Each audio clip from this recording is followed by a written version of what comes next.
Shubho Aparanyo. Good afternoon, ladies and gentlemen, and the esteemed guests and speakers of the dais. We are extremely grateful and thankful on behalf of our organization to the esteemed guests for giving their precious time to be here and say something from their experiences about the topic. Indeed, we are on the threshold of the most crucial assembly election, which is going to be announced within a few days. The organization has organized this thought-provoking panel discussion on free and fair election in West Bengal is a myth. সোজা বাংলায় বলা যায়, পশ্চিমবঙ্গে সুষ্ঠু, অবাধ এবং শান্তিপূর্ণ নির্বাচন যেন একটি অতি কথা বা সোনার পাথর বাটি। অত্যন্ত প্রাসঙ্গিক টপিক এবং আজকের যারা আমাদের মধ্যে উপস্থিত হয়েছে তারা সমাজের অত্যন্ত গুণী মানুষজন এবং বাংলা তথা ভারতের অত্যন্ত কৃতি সন্তানরা এবং they are coming from the diversified domain of the society. আমাদের মধ্যে উপস্থিত রয়েছেন former Justice Supreme Court Honorable Ashok Kumar Ganguly. আমাদের মধ্যে উপস্থিত রয়েছেন ex Air Chief Marshal Indian Air Force Mr. Anup Raha. আমাদের মধ্যে আছেন ex Inspector General West Bengal Police Mr. Sandip Mukherjee. আমাদের সাথে উপস্থিত রয়েছেন, মঞ্চে উপবিষ্ট রয়েছেন doctor Partha Sarathi Mukherjee, eminent physician, President Rotary, founder and director Bengal Forum for Intellect and Culture. আছেন Nandini Bhattacharya, social activist, President All Bengal Men's Forum. এবং আছেন আমাদের সংঘের working president Mr. Sunil Chakraborty, ex-president Kolkata Press Club, former director News All India Radio. আমাদের সাথে উপস্থিত রয়েছে Mr. Naresh Srivastava, সম্পাদক প্রগতিশীল রাষ্ট্রবাদী পত্রকার সংঘ, আর আমি অধ্যাপক দেবাঞ্জন ব্যানার্জি। আমি সংঘের তরফ থেকে I am requesting from the organization's behalf to felicitate our honorable guests today in this auspicious program. আমি প্রথমেই সংবর্ধনা দিতে চাইছি সংগঠনের তরফ থেকে জাস্টিস অশোক গাঙ্গুলিকে। Mrs. Renuka Sharma is going to felicitate Honorable Justice Ashok Kumar Ganguly.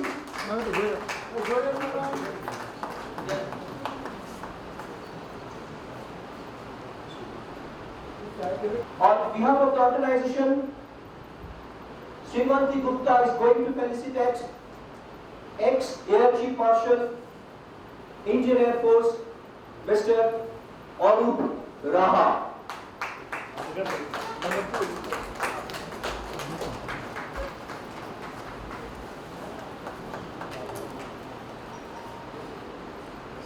আমাদের পরবর্তী সম্মানীয় অতিথি Mr. Sandip Mukherjee, Smita Paul is going to felicitate Mr. Sandip Mukherjee.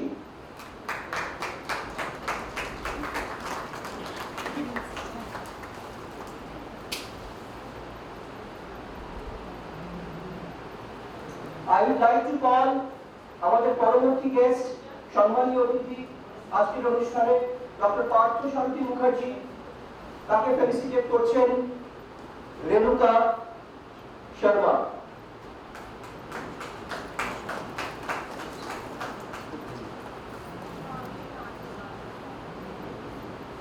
আমাদের মধ্যে এখনো উপস্থিত হয়নি, এখনো আমাদের আরেকজন বিশিষ্ট অতিথি জয়ন্ত নারায়ণ চ্যাটার্জি, উনি আমাকে ফোন করেছিলেন, he is on the way. He stuck with the legal implications in High Court. He is going to come within few minutes. আমাদের পরবর্তী অতিথি Mrs. Nandini Bhattacharya, social activist, president of All Bengal Village Forum organization at Tarakote. We are going to felicitate her.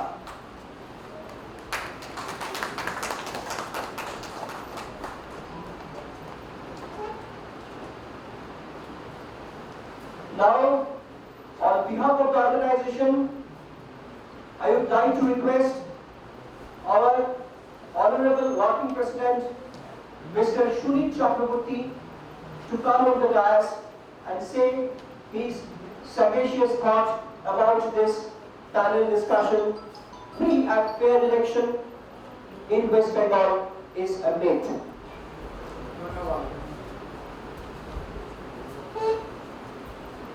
অসংখ্য সাহায্যে আমরা আমাদের অর্গানাইজেশনের তরফ থেকে এমন একটি বিষয়ের উপরে এই গুরুত্বপূর্ণ আলোচনা বৈঠকের আয়োজন করেছি। আমরা মনে করি ভারতবর্ষে 1952 সাল থেকে গণতন্ত্রের সব থেকে উল্লেখযোগ্য অর্থাৎ সব থেকে উল্লেখযোগ্য বিষয় সেটা কি না নির্বাচন। 1952 সাল থেকে এই নির্বাচন শুরু হয় এবং এই সাধারণ নির্বাচন এই বৃহৎ দেশে অনুষ্ঠিত করার জন্য যে মানুষটি কর্ণধারের ভূমিকা নিয়েছিল তিনি হলেন এই রাজ্যেরই এক সন্তান, তার নাম আপনারা সবাই জানেন। আমি সেই মিস্টার সেনের নাম আজ উল্লেখ করছি এবং তার প্রতি আমাদের শ্রদ্ধা নিবেদন করছি। তিনি সেই সময়ের ভারতবর্ষে প্রথম নির্বাচন কমিশনার হিসেবে নির্বাচন সংগঠিত করেছিল। অসাধারণ কাজ, এরকম সাফল্যমণ্ডিতভাবে সেই কাজ করার জন্য তিনি আমাদের এই ভূমির সন্তান হিসেবে আমরা তার প্রতি অত্যন্ত কৃতজ্ঞ। কিন্তু পরবর্তী সময় গত 70 দশক ধরে আমাদের এই বৃহৎ গণতন্ত্রে নির্বাচন অনুষ্ঠিত হয় প্রতি 5 বছর অন্তর। মাঝখানে ইমার্জেন্সির সময় 2 বছরের একটি গ্যাপ ছিল। কিন্তু যে ঘটনাটি ইদানিং আমাদের কাছে আশঙ্কা তৈরি করছে সেটা হলো নির্বাচনী হিংসা। এবং দেখা যাচ্ছে যে দেশের অন্যান্য রাজ্যে একদা যে হিংসার ঘটনা ঘটত তা ধীরে ধীরে নেমে আসছে। অন্যদিকে আমাদের এই পশ্চিমবঙ্গে আমরা যাকে মনে করি রেনেসাঁস পীঠভূমি, আমরা যাকে মনে করি বাংলা হচ্ছে ভারতবর্ষের পথ দেখাবে, সেই বঙ্গভূমিতে এখন নির্বাচন আসলে আমাদের সমস্ত হৃদয় ভীষণভাবে শঙ্কিত হয়। এর কারণ নির্বাচনে এত রক্তক্ষয় হয়, এত ভয়ঙ্কর হিংসা আমরা প্রত্যক্ষ করেছি যা একই ধারে লজ্জা এবং আশঙ্কা। আর খুব বেশি দিন নেই, দিন কয়েকের মধ্যেই আমাদের নির্বাচন ঘোষিত হবে। এই রাজ্যের নির্বাচন, রাজ্য বিধানসভার নির্বাচন। কিন্তু এখনই তার আগে নির্বাচন ঘোষণার আগেই বহু মানুষ নিহত হয়েছেন নির্বাচনী হিংসা। আমরা চিন্তা করতে পারি না যে আগামী দিনগুলোতে, আগামী 2-3 মাসে আরো কত প্রাণ যাবে এই গণতন্ত্রের সব থেকে বড় অনুষ্ঠানটি সংগঠিত করার জন্য। এই পরিপ্রেক্ষিতে আমরা এই বিষয়ের উপরে একটি গুরুত্বপূর্ণ আলোচনা বৈঠকের আয়োজন করেছি। আমরা যাদের যাদের এখানে আসতে বলেছি তারা সবাই এসেছেন এবং তাদের কাছে আমরা অত্যন্ত কৃতজ্ঞ যে তারা আমাদের এই ডাকে সাড়া দিয়েছে। তাদের পরিচয় আপনারা সবাই জানেন, এছাড়াও তাদের পরিচয় তারা যখন বলবেন তার আগে বিশেষভাবে বলে দেওয়া হবে। তারা স্বনামধন্য, তারা নিজ নিজ ক্ষেত্রে অত্যন্ত কীর্তিমান কীর্তিপুরুষ। মুশকিল হচ্ছে এই বাংলায় এখন যে অবস্থা, যে ক্ষয়িত অবস্থার মধ্যে দিয়ে আমরা চলছি, তাতে সত্যি কীর্তিমান মানুষ আমাদের এখানে দিনে দিনে অবশিত হচ্ছে, দিনে দিনে কমে যাচ্ছে। এই অবস্থায় আমাদের এখানে যারা বসে আছে তারা সত্যি এমন জাজ্জল্যমান মানুষ এবং তাদের নিজস্ব বৃত্তিতে তারা যে নাম করেছেন, যে সুনাম করেছেন, আমাদের কাছে তারা অত্যন্ত, আমি এক কথা বলবো, রোল মডেল। এবং এই মানুষগুলো যে আমাদের ডাকে সাড়া দিয়েছেন তার জন্য আমরা শুধু কৃতজ্ঞ নই, আমরা অনুপ্রাণিতও করি। আজকে এই বাংলায় নির্বাচনী সময় আগমন আমাদের কাছে কিন্তু একটা ভীষণ চিন্তার কারণ হয়ে যাবে। এই বসন্ত রোদনভরা বসন্ত হবে কিনা সেইটি নিয়েই আমরা এখন চিন্তিত। কেন এরকম হলো, কিসের জন্য আজকে এই জায়গায় এসেছে, এই সমস্ত কিছু আমাদের এই মহান যারা বক্তা তারা বলবেন, তারা বিশদভাবে আলোচনা করবেন এবং একে একটা সুষ্ঠু পথে আনতে গেলে কি কি কর্তব্য করা দরকার, কি কি কাজ করা দরকার, সে বিষয়ে তারা বলবে। এবং সিভিল সোসাইটি কি ভূমিকা পালন করতে পারে, যদিও পশ্চিমবঙ্গে সিভিল সোসাইটি রোল খুব সীমিত, তারা নানাভাবে নানা কর্ম করে, কিন্তু এই মানুষগুলো তাদের চরিত্র ইমপ্যাক্টেবল, তাদের কোথাও কোনো জায়গায় কোনো ভূত নেই। তারা যদি আমাদের কিছু বলেন সেটা সত্যি স্মরণীয়। আমরা আশা করছি আমাদের এই আলোচনা সভা অত্যন্ত সুন্দর হবে। শুভদীপ পাণ্ডিত্য দিয়ে আমাদের বক্তারা আপনাদের কাছে তাদের মূল্যবান বক্তব্য রাখবেন। ধন্যবাদ। থ্যাংক ইউ মিস্টার চক্রবর্তী, আমাদের অতি প্রিয় সহিতা। Now I would like to introduce someone, one of the proud son of Bengal and the country too, Honorable Justice Ashok Kumar Ganguly. He needs no introduction, but as per the protocol, I need to introduce him. Mr. Ganguly was a former judge, Supreme Court, served as the chairman, West Bengal Human Rights Commission. He was instrumental for giving some greatest ever judgment like 2G spectrum case, during the emergency time, President's power of pardon, as well as he was the only judge. He imposed 1 million fine on Maharashtra government pertaining to a corruption case. So, we would like to invite Honorable ex-Justice of Supreme Court, Mr. Ashok Kumar Ganguly, to say his sagacious thought about this topic. Justice Ganguly. Thank you, my distinguished panelists on the dais, distinguished members of the audience, members of the press, friends and journalists. Today's topic for discussion, the free and fair election in West Bengal is a myth, itself shows and suggests the state of democracy in this country, not in this country as a whole, but in this state in particular. The election is round the corner. The person making the first initial announcement very rightly said it is a very crucial election. All elections, especially elections to the assembly, are very, very crucial and very central and important for the purpose of proper functioning of democracy. Now, I would like to make a distinction between what is known as constitutional democracy and parliamentary democracy.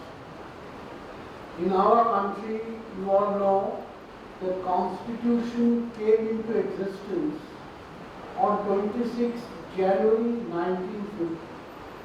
That is why it is called the Republic Day, a national holiday. So, in a 5,000 years of history, variegated history, India became a republic, a democratic republic, for the first time in the 500 years of history on 26 January 1950. This is very important. On that day, it became a democratic republic. And within 4 months thereafter, I think 13th or 16th of May 1950, we had the first law, which is still the law, relating to election, that is the Representative of People's Act 1950. So under the Constitution and under that Act, which came immediately after the Constitution, entire election process in our country is guided and controlled. If you look at the Constitution, Part 15, Article 324, it makes it very clear the superintendence, direction and control for holding any election to Parliament and to Assembly of every state shall vest, language in the used in the Constitution is shall vest on the election commission.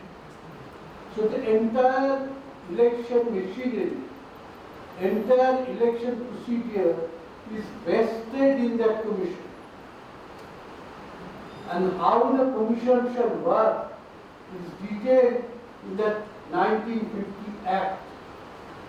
So I would say in our country, where we have a written constitution, the election process, entire democratic process, which is central to a democracy, is completely controlled by the Constitution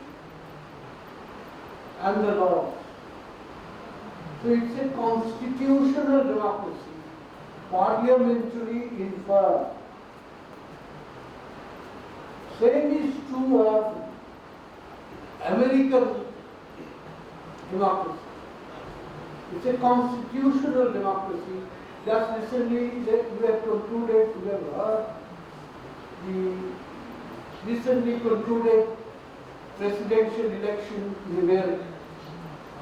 We have seen the importance of court and the importance of constitution in the matter of correctly holding the election. Same is true in our country. So in these two largest democratic country in the world, democracy is a constitutional democracy. In none of these countries, parliament is supreme. What is supreme is the constitution. Because laws made by parliament can be corrected by the constitutional courts. In England, where parliament is supreme, elections are held on the basis of various parliamentary procedures, convention, customs. There the constitution is not a written constitution. There we have a parliamentary democracy. So it is very loosely said to have a parliamentary democracy, it's a constitutional democracy, parliamentary in form. Because you see, as soon as the election is announced, election date is announced, the notification is published, entire administration goes in the hands of election commission. The elected government does not have much power to do, to run the administration, because that is provided under the constitution. Any election dispute has to be decided by a tribunal framed under this law. Who is declared or returned as a candidate has to be declared under the law. Everything, what symbol you have, what will be the code of conduct, what will be the dates of election, entire thing is controlled. So it's a constitutional democracy. And what is the basis of a constitutional democracy? Free and fair election. The election is not free and fair. In the constitution, there is a failure of constitutional machinery. You cannot claim to come to power on the basis of an unfair election which is not free and fair. Because when you come to power, you must be knowing it, you will be witnessing it very soon, that every party, every authority who comes to power has to take an oath under the constitution. What is the oath? That I shall uphold and abide by the constitution. Your election is held under the constitutional process. You are returned to power on the basis of the declaration given by the returning officer under the constitutional process, and you assume power also under the constitution. Because you assume power by swearing your allegiance to the constitution. It's a constitutional democracy, and constitution speaks of free and fair election. How? You can look at Article 326 of the Constitution. What does it say? That the general election shall be held on the basis of universal adult franchise. What does it mean? Universal means it has been right has been given to everybody on the basis of his or her attaining age of adulthood. And Article 326 itself says that anybody who is an Indian citizen who has reached the age of 18 on the date of the notification and whose name is recorded as a voter. His name has to be recorded as a voter. They are entitled to vote. These rights have been given to everyone. This is the crux of our democracy. That politically, a person on the street who does not know where will his next food come from, and a person, the richest man in India, living in a skyscraper, has same value. The Constitution has valued you equally. You are one vote.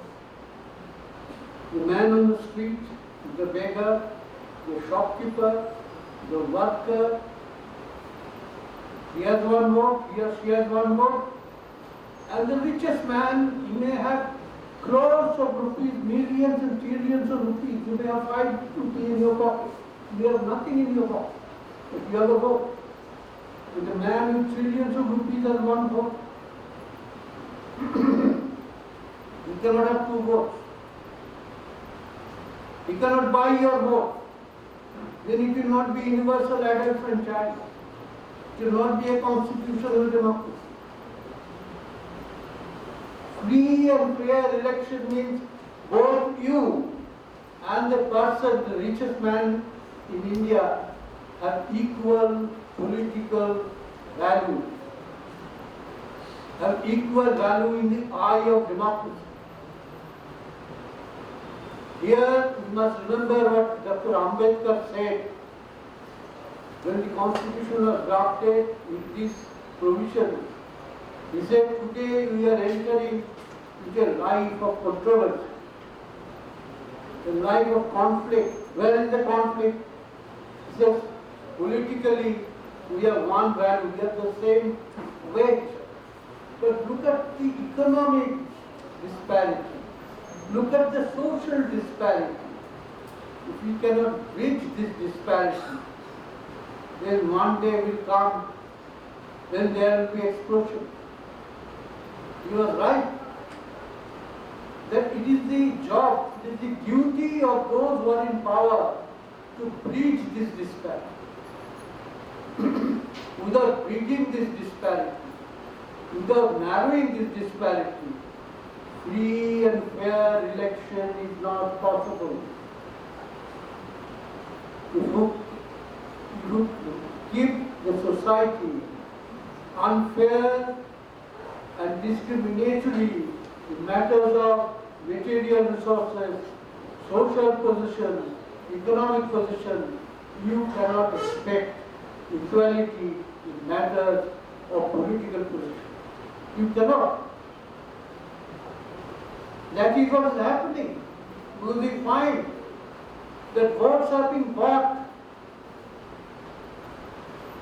against a paltry sum. You have a vote, give me your vote, I will give you 100 rupees. I will give you 500 rupees. A poor man, for him 500 rupees means a month of food. He said, what shall I do with vote? He doesn't understand the value of vote. There is no literacy. There is no social status. There is no economic status, empowerment. He sells his vote for money, for allurement, for liquor, for any other allurement. Because he doesn't understand it. He does not go to the polling station to cast his vote because he knows that he is Lord. His life is not changed. Whoever comes to power, either X will come or Y will come. His Lord remains the same. Only there are some promises before the election, which disappear after the election. This is his life which he has experienced, say for the last 30 years, 40 years. Today he has lost interest in it. Instead of vote, if on the day of vote he gets some money, he will be happy, say for 7 days or 3 days. Can you blame him? I cannot. I cannot. Because for him to understand the value of democracy, for him to understand the importance of a free and fair election, you must reach this gap, which was suggested by Dr. Ambedkar, rightly so. But in West Bengal, we have seen, in the name of holding election, unfairness is writ large.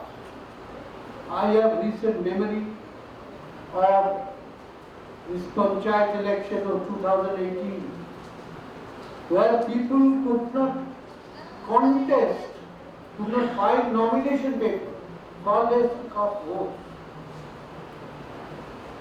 The Bidhannagar municipal election, in one day, I think whether the journalists are here or not, any number of more than 40 journalists were written because they wanted to cover.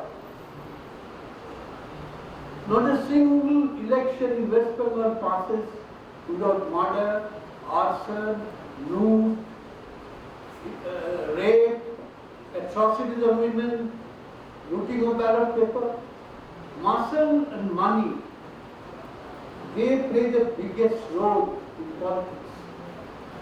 Here comes the duty of court. The court has already held that any person coming to contest election must declare his assets, must declare whether he has past criminal records. These were done only under the orders of court, which are resisted by the politicians. Court is repeatedly requesting the politicians, don't nominate, don't give nomination to a person who has criminal records. No political party has said yes, we will not do so. Correct me if I am wrong.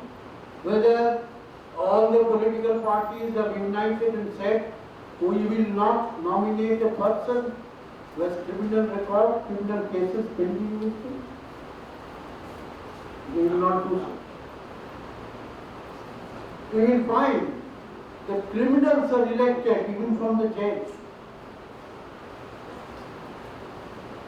And good persons, they are losing election. Because they do not have muscle power, money power. Now today, conduct of election depends on, success in election depends on who has greater access to money, who has greater access to muscle, who can control the police. And in this sphere, the ruling party has the greatest advantage. All the, if I may say so, antisocial elements are with them.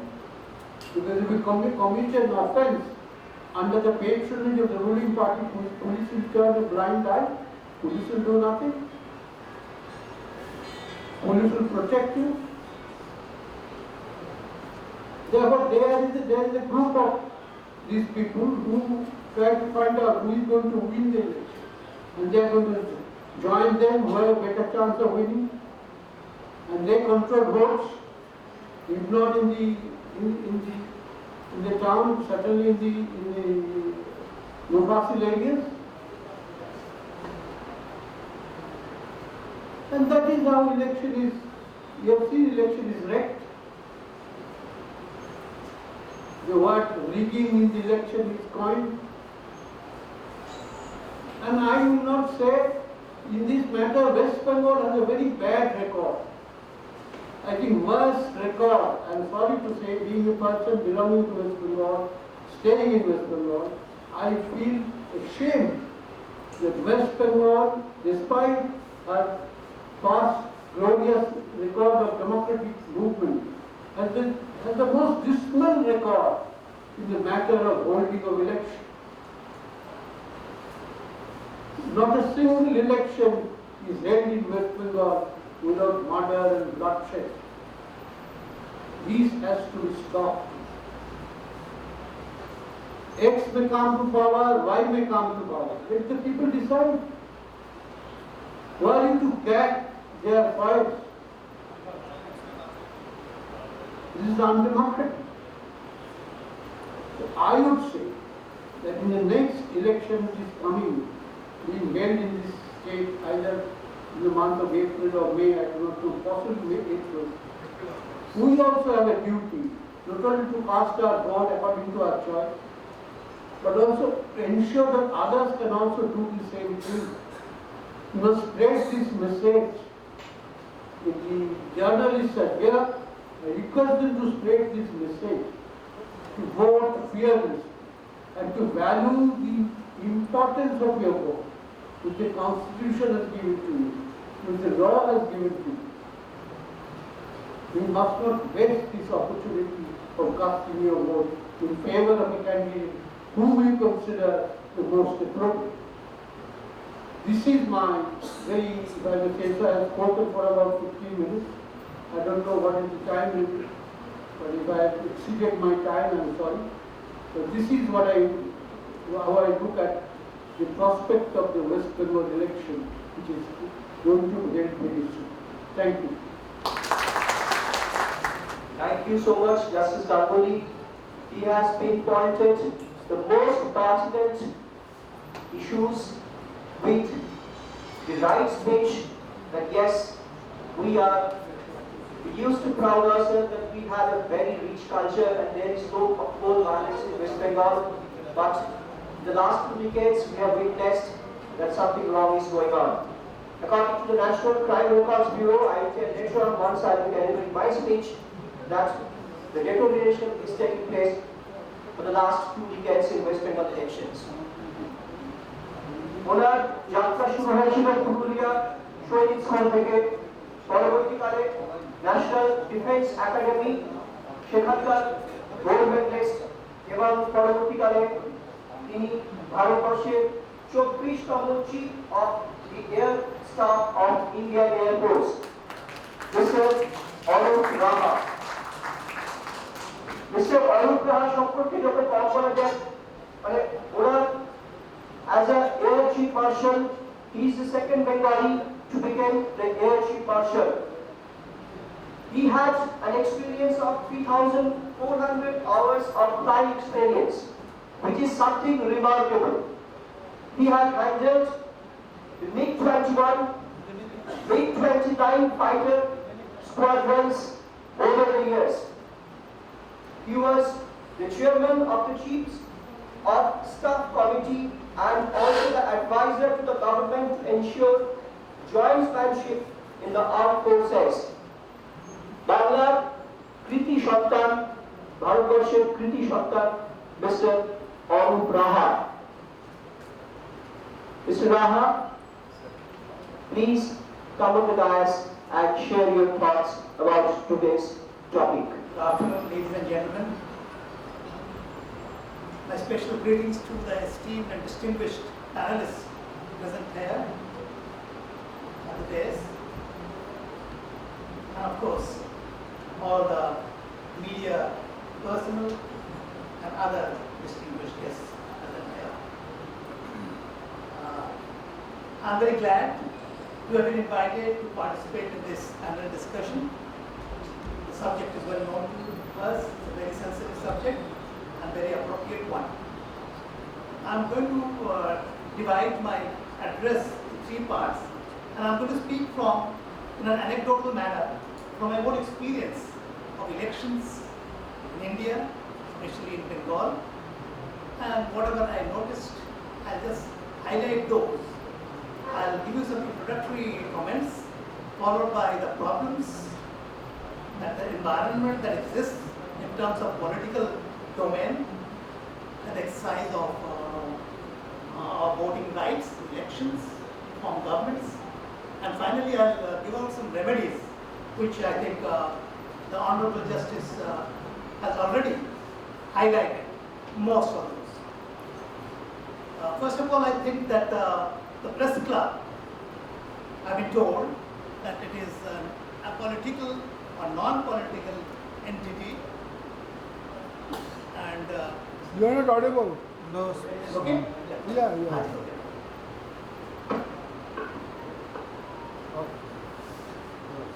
So it's right that at a forum like this and a panel discussion organized by such an entity, which I feel is the fourth estate of the country, a very important pillar of our democracy, the republic, the constitutional democracy, which Justice had elaborated on.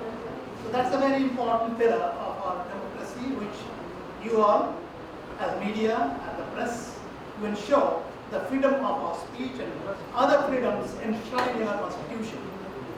So I was very glad to have been invited to participate in this discussion. I'm not a political person, I'm apolitical, and as a senior citizen, and all of us as citizens, I think, are concerned with the state of affairs in the country, especially so in Bengal, of the political violence, killings, coercion, intimidation, fear psychosis, and so many other, the body language, the language that the politicians use is totally unacceptable. It is uncivilized, and beyond that, I would say, I'm unable to find the worst kind of adjectives to describe that. But the shape of the democracy that we see today is actually very detrimental for the Indian society, for the progress of the nation, for our prestige in the international forum. So I find that these people, the people who run political parties, the leadership, are aiming, their objective is to win elections. Elections to hold on to power or grab power by any means and every means, fair or foul, ethical or unethical, legal or illegal, everything. Nothing is there is there is determination to use every means to win election. If that is the objective, then I think our democracy is going to lose out in the long term, and it needs correction. And we, as the people of this nation, we need to correct that. Secondly, I mentioned that I'm political. Yes, you know, my grooming in the armed forces, where I've served for 42 years, grooming and training that I underwent before joining the armed forces as a commissioned officer in the Indian Air Force, as an officer and a pilot, combat pilot. I think I enjoyed the environment there. I imbibed the service ethos, values, ethics, discipline, traditions, etc. And we all know that Indian armed forces represent national integration, secularism, discipline, sacrifice of the highest order for our nation's sovereignty, protection of our people and our borders. So having grown up in that environment, I have remained a politician. And it is important. You may ask me that, do I vote? Yes, of course I vote. I have voted in every election, be it state elections or central elections, because from the time I became eligible to vote, that is the most important right as a citizen. We must always vote. I always feel bad when I see that 30%, 40%, 50% of the people are voting. Actually, the justice brought out, that means we have not understood the importance of our right.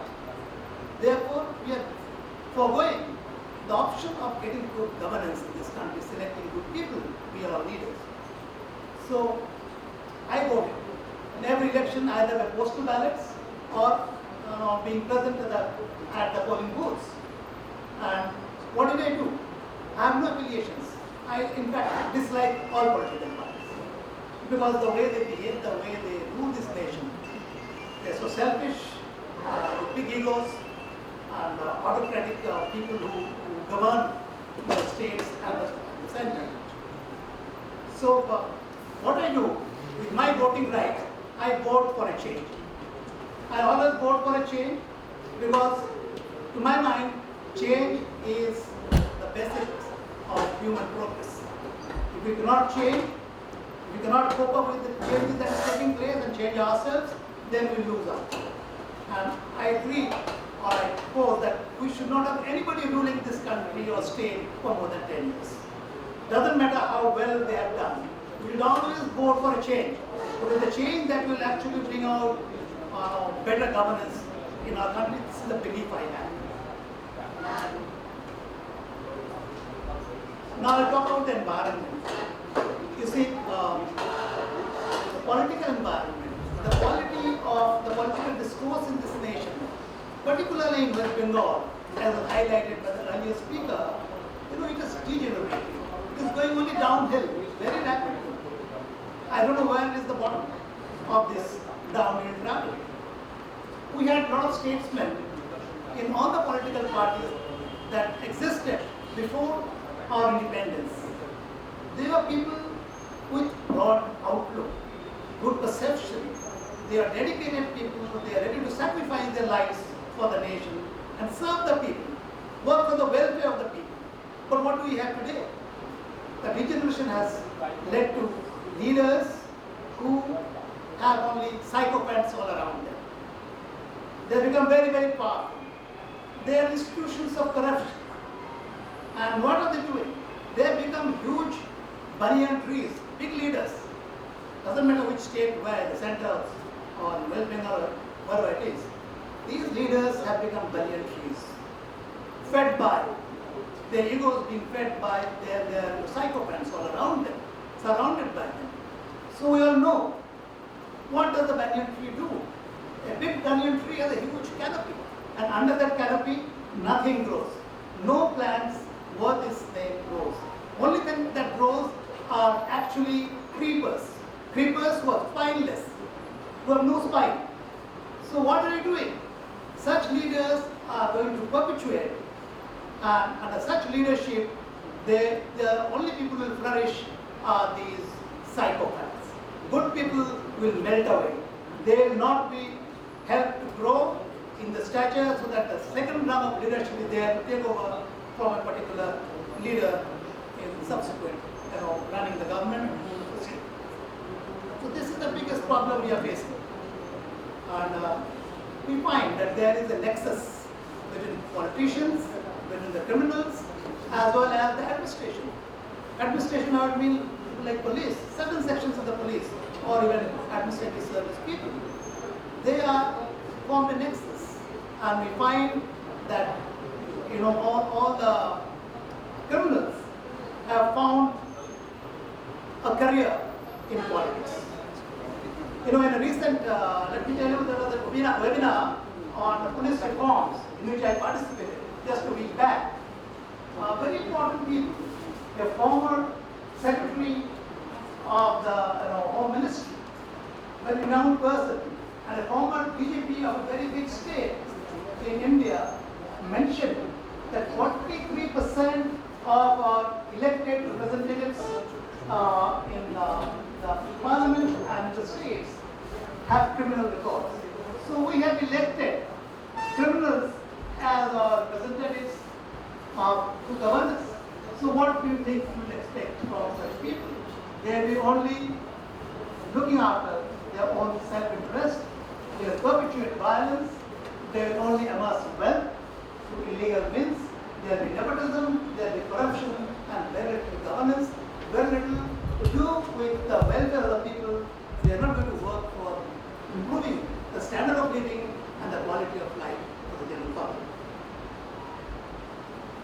But the problem is, good people are not participating in politics.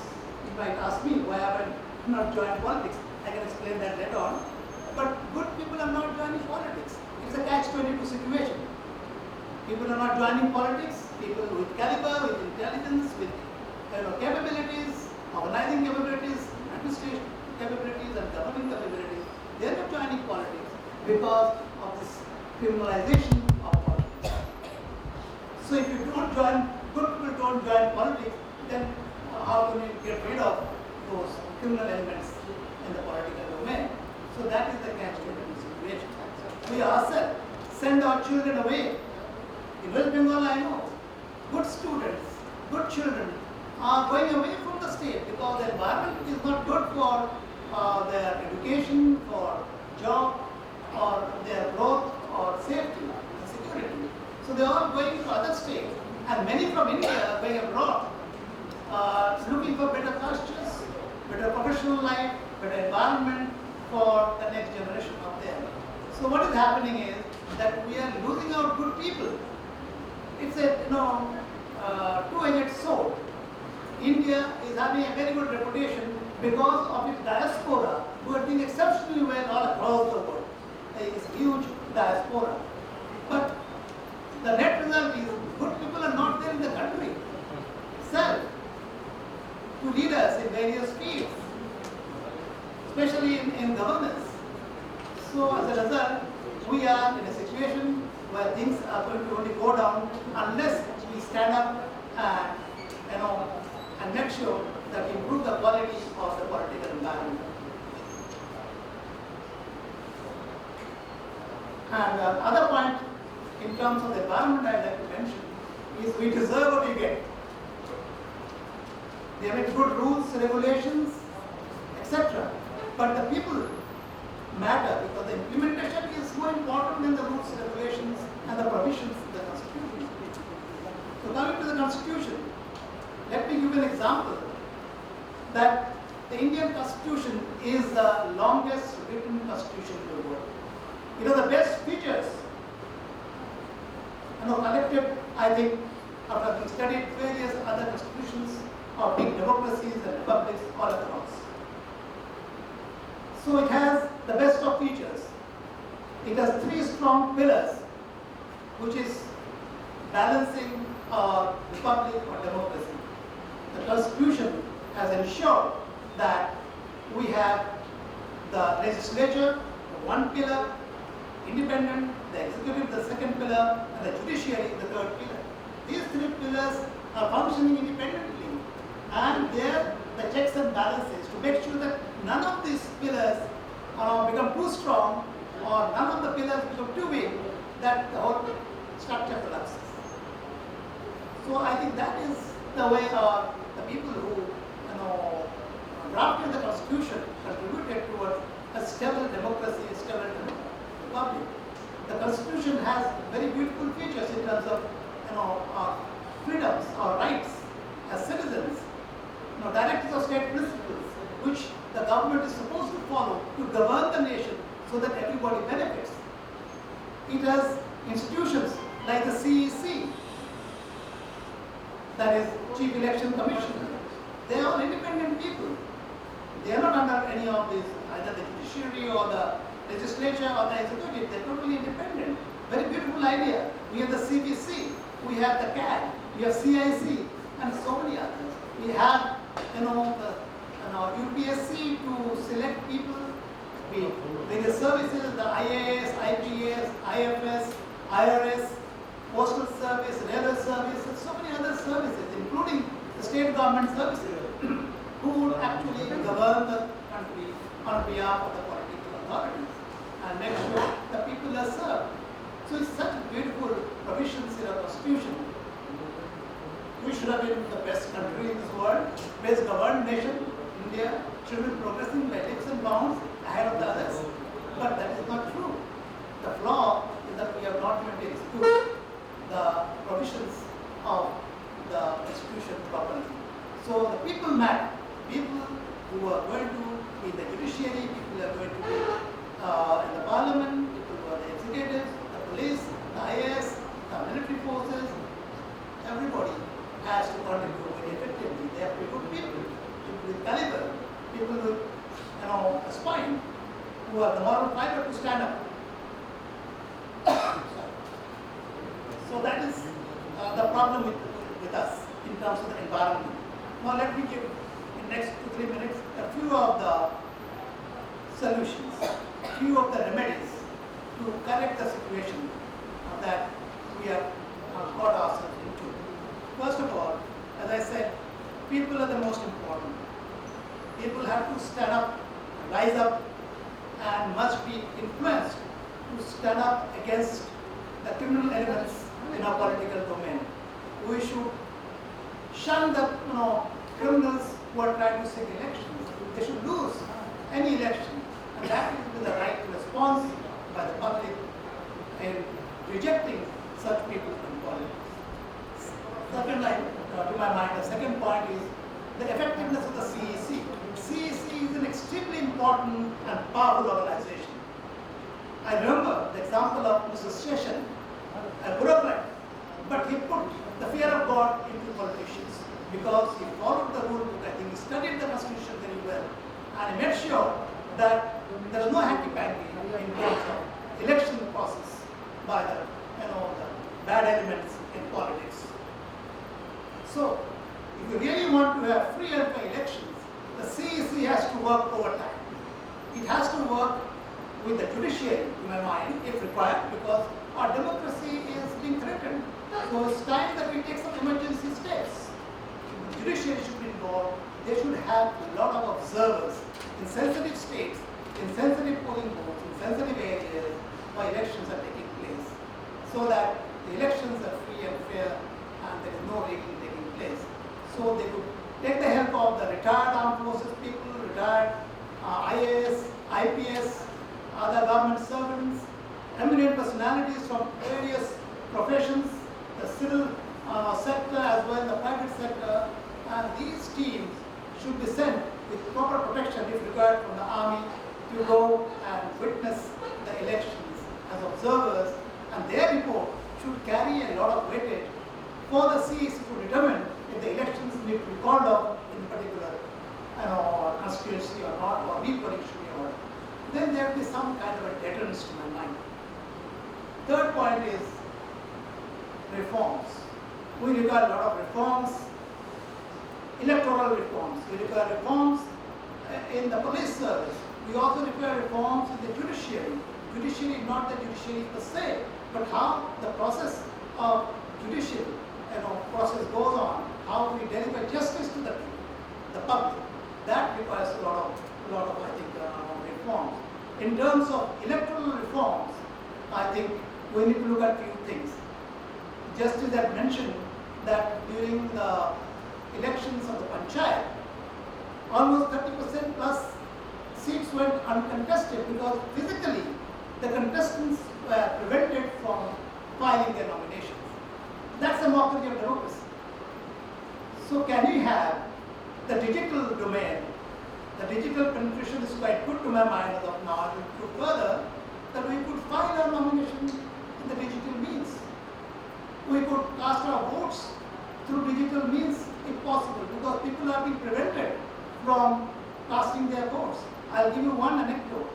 I was constructing my house in Newtown a few years back, and when the elections came, in the last election that we talked about, my contractor said, so we're going to stop work for 7 days. All the labor who come from the rural areas have to go back for the election. I was very happy that these people are keen to exercise their rights, the voting rights. That is a good sign for democracy. So they went off. When they came back, I interacted with them. I should talk to them quite often. And I said, I asked them, how did the elections go? What did you do? They said, this is all a farce. Because we were told through our people at home that we have been ordered to go to the village. So we went to the village. When we reached the village, the authorities that be told them, you stay at home, you don't come out on the election day, we don't want to see you outside, otherwise you face consequences. So I asked, how did you vote then? No, sir, we didn't vote. They voted for us. So that is a huge farce. And how can you claim that I am a representative with tremendous amount of support from the public? If that is the way you're going to win elections, I think it's high time you do something about it. And the public has to stand up against it. So that is my personal experience. Then you also need to see if votes counting process could be changed. I believe that the people, the ground level, political parties, they can determine that who has voted for whom, if not particular individual, but in groups of individual or section or area wise. And then such people become the victims of their retribution because they haven't voted for the person who has won. So that needs to be stopped. That means maybe we need to change the counting process.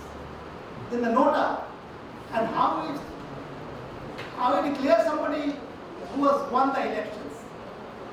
If somebody wins one extra vote than the nearest competitor, that person is declared to be winner. But what about the nota? If we have 20% of the people saying nota, none of the above candidates, that shows that the candidates are not good enough. If the percentage of people who come and vote are very low, I think it should be null and void. There should be no results. There should be re-polling if required. So there is a need to look at the electoral process, counting of votes, nomination, nota, and number of votes that one requires, a minimum number of votes one requires to declare the winner has to be looked at for these people. Similarly, I think police requires a lot of reforms. I'm sorry there are a lot of policemen here, but I think the policemen, some sections, if not majority, have got compromise. They are being influenced and they become partisan with the ruling party, with the government. The unscrupulous elements in the governments, because they are being threatened with difficult postings and affecting their career, etc. So I think there is a need to have police reforms wherein they should not be used as an arm or a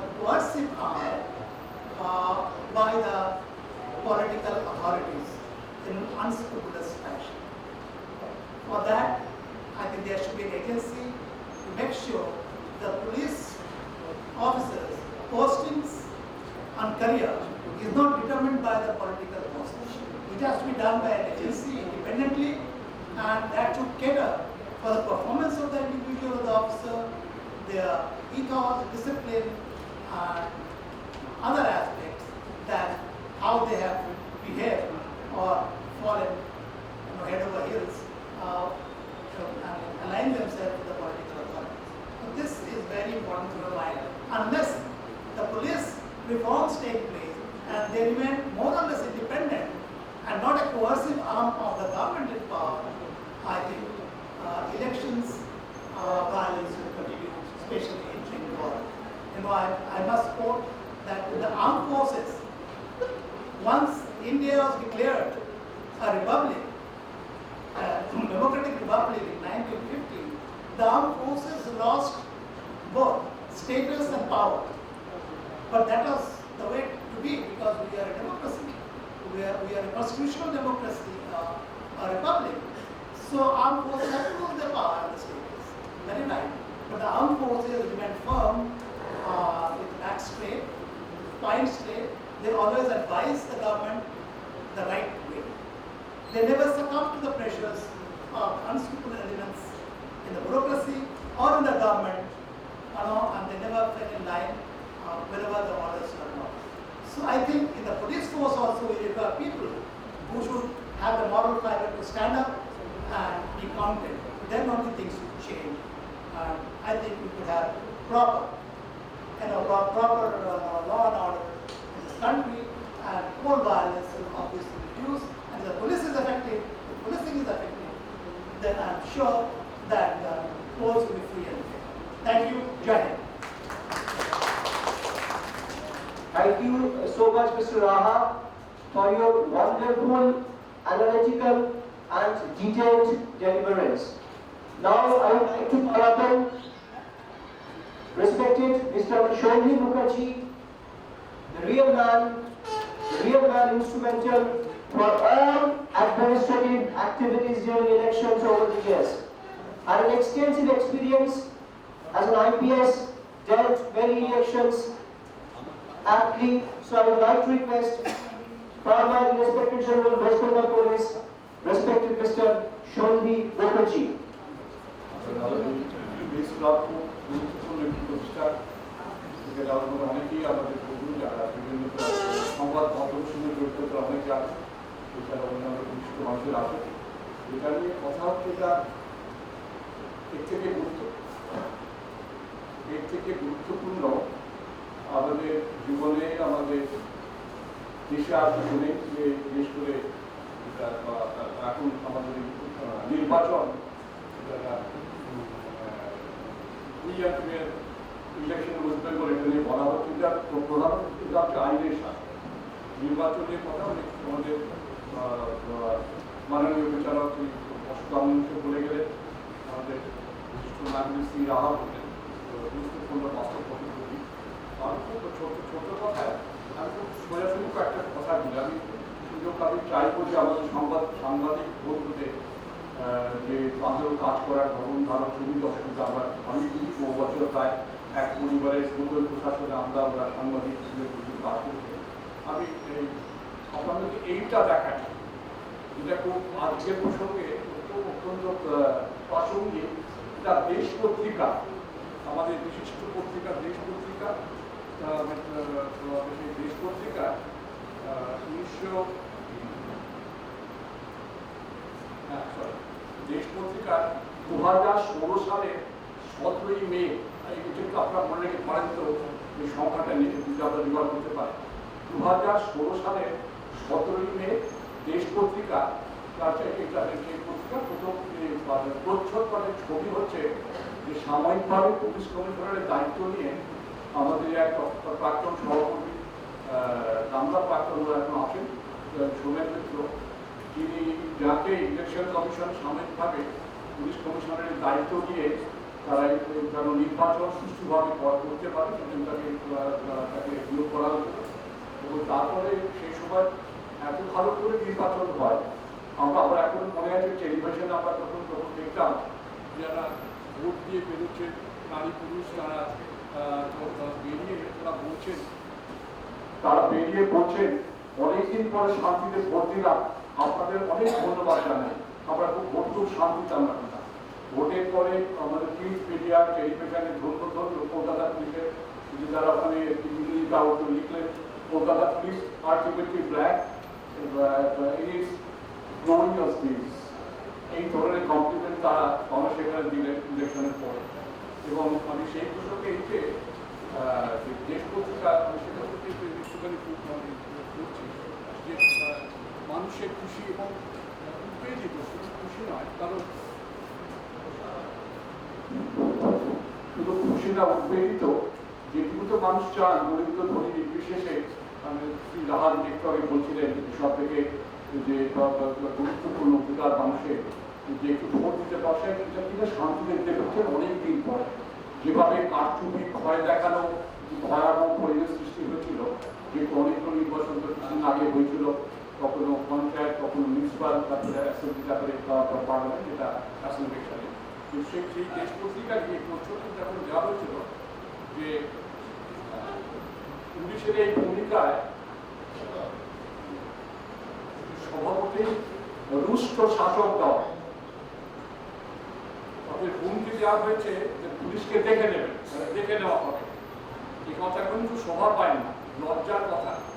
দেখতে গেলে কিন্তু তার গোটা রাজ্যের মানুষ উদ্গ্রীব হয়ে আছে কেন নির্বাচনের সময় শাসক দলের কথায় পুলিশ চলেনি। এই অপরাধে তিনি পুলিশের প্রতি প্রতিহিংসা করেন বলে, যদি তাই হন তাহলে হবে অত্যন্ত নিন্দনীয় ইত্যাদি। এটা বলে আপনার দেশ পত্রিকার মতো একটি গুরুত্বপূর্ণ মাধ্যম, বহুদিনের আমাদের সবার প্রাণের একটি পত্রিকা, একটি সংখ্যা। সেই পত্রিকায় ইলেকশন নির্বাচন যারা সুষ্ঠুভাবে করার দায়িত্ব, মানে সাংবিধানিক দায়িত্ব, নৈতিক দায়িত্ব যাবে, তাদের স্মরণটা কোথায় গিয়ে পৌঁছলে একটা মানুষ ভোট দিতে পেরেছেন বলে তারা প্রেরিত হয়ে তারা এই ধন্যবাদ জানিয়েছেন পত্রিকায় এটাকে লেখা। এবং আপনারা শুনুন, আপনারা অনেকে জানেন, অনেকে জানেন না, এই ইলেকশন হওয়ার পরে যখন সবাই উচ্ছ্বসিত যেটা ইলেকশন করা গেল এবং যেটা যে অনেকদিন পরে সেখানে কলকাতা পুলিশের যে অফিসাররা, যারা কলকাতা পুলিশ থেকে যারা যোগদান করেন, তারা কলকাতা পুলিশের যারা অফিসার, তাদের কলকাতা পুলিশ অ্যাক্টে কলকাতা পুলিশের বাইরে বদলি করা যায় না। এবং তারা আরো তাদের ওটা হচ্ছে কলকাতা পুলিশ অ্যাক্টের শর্ত। কিন্তু যেহেতু ওই যে পড়লাম সেই পত্রিকায় তারা শাসক দলের কথায় পুলিশ কাজ করেনি, তাদের দুর্বৃত্তরা ভয় দেখাতে পারেনি বলে কলকাতা পুলিশের এইরকম কিছু অফিসার, জুনিয়র অফিসারদের কুচবিহারে বদলি করা হয়েছিল, দিনাজপুরে বদলি করা হয়েছিল। ভাবতে পারেন এই প্রসঙ্গে আমার মনে পড়ছে আমাদের পরিচিত চিত্র পরিচালক, যে চিত্র পরিচালকটি একটি ছবি করছিল, তিনি এখন বলছেন ওই আমাদের বিনয় বাবু দীনেশ, আমরা তো ছোটবেলা থেকে নামের সাথে পরিচিত, যে দীনেশ গুপ্ত জীবনের উপরে এই সাথে প্রথম সহজ পাঠের পক্ষে চিত্র পরিচালক সহজ পাঠের পক্ষ করে প্রথম ছবিটি করে। ছবিটি খুব একটি সাধারণ বাড়ি মহাসনের ছেলে, এবং এই ছবিটি খুব ভালো হয়। এই ছবিটি অনেক পুরস্কার পায়। এই দীনেশ গুপ্ত মশাইকে ওরা স্ক্রিপ্টটা দিচ্ছে খুব যত্ন করে, বিভিন্ন জায়গায় ঘুরে পরিবারের সবার সঙ্গে কথা বলে, ডকুমেন্ট জোগাড় করে, আমার সঙ্গে যোগাযোগ করে। আমাদের কলকাতা পুলিশের যে বিভিন্ন যে আমাদের আর্কাইভস আছে সেখানে তো অনেক পুরোনো রেকর্ডগুলো আছে, সেখানে পুরো স্ক্রিপ্টটা লেখা, পরিবারের সঙ্গে কথা বলে আমাকে আপনি একটুখানি আমাকে পড়তে দিলেন যে পরিচালক। তো সেখানে দেখলাম শেষটা একটি দৃশ্যের কথা, যে জেলে সম্ভবত আলিপুর সেন্ট্রাল জেলে দীনেশ গুপ্ত মশাই তরুণ একটি বিপ্লবী মানুষ, বিপ্লবী, তিনি তার ফাঁসিতে যাওয়ার আগে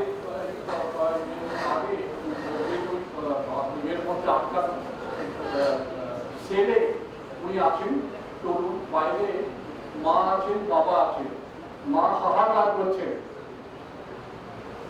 এবং এখানে মা বলছে ওখানে দুজন একজন বিদেশি একটি অফিসার দাঁড়িয়ে আমাদের জেলের একজন স্টাফ ভারতে দাঁড়িয়ে তাদের যদি হাত ধরে করে বলছে বাবা একটু দরজাটা খুলে দাও না, আমার ছেলেকে এগুলি আদর করি। ভেবে দেখুন আমাদের স্বাধীনতা পাওয়ার দুটো কথা এগুলো। আপনারা জানেন যে আমাদের 140 জন বিপ্লবী তরুণের ফাঁসি হয়েছিল এবং সেই বিনিময়ে স্বাধীনতা, গণতন্ত্র, স্বতন্ত্র কথা তো আমরা সবাই জানি। সেই স্বাধীনতার কোথায় যে দাঁড়ান সামান্য ভোট করার কারচুপি বন্ধ করার পথ হিসেবে আমরা গণতন্ত্রের কথা বলি।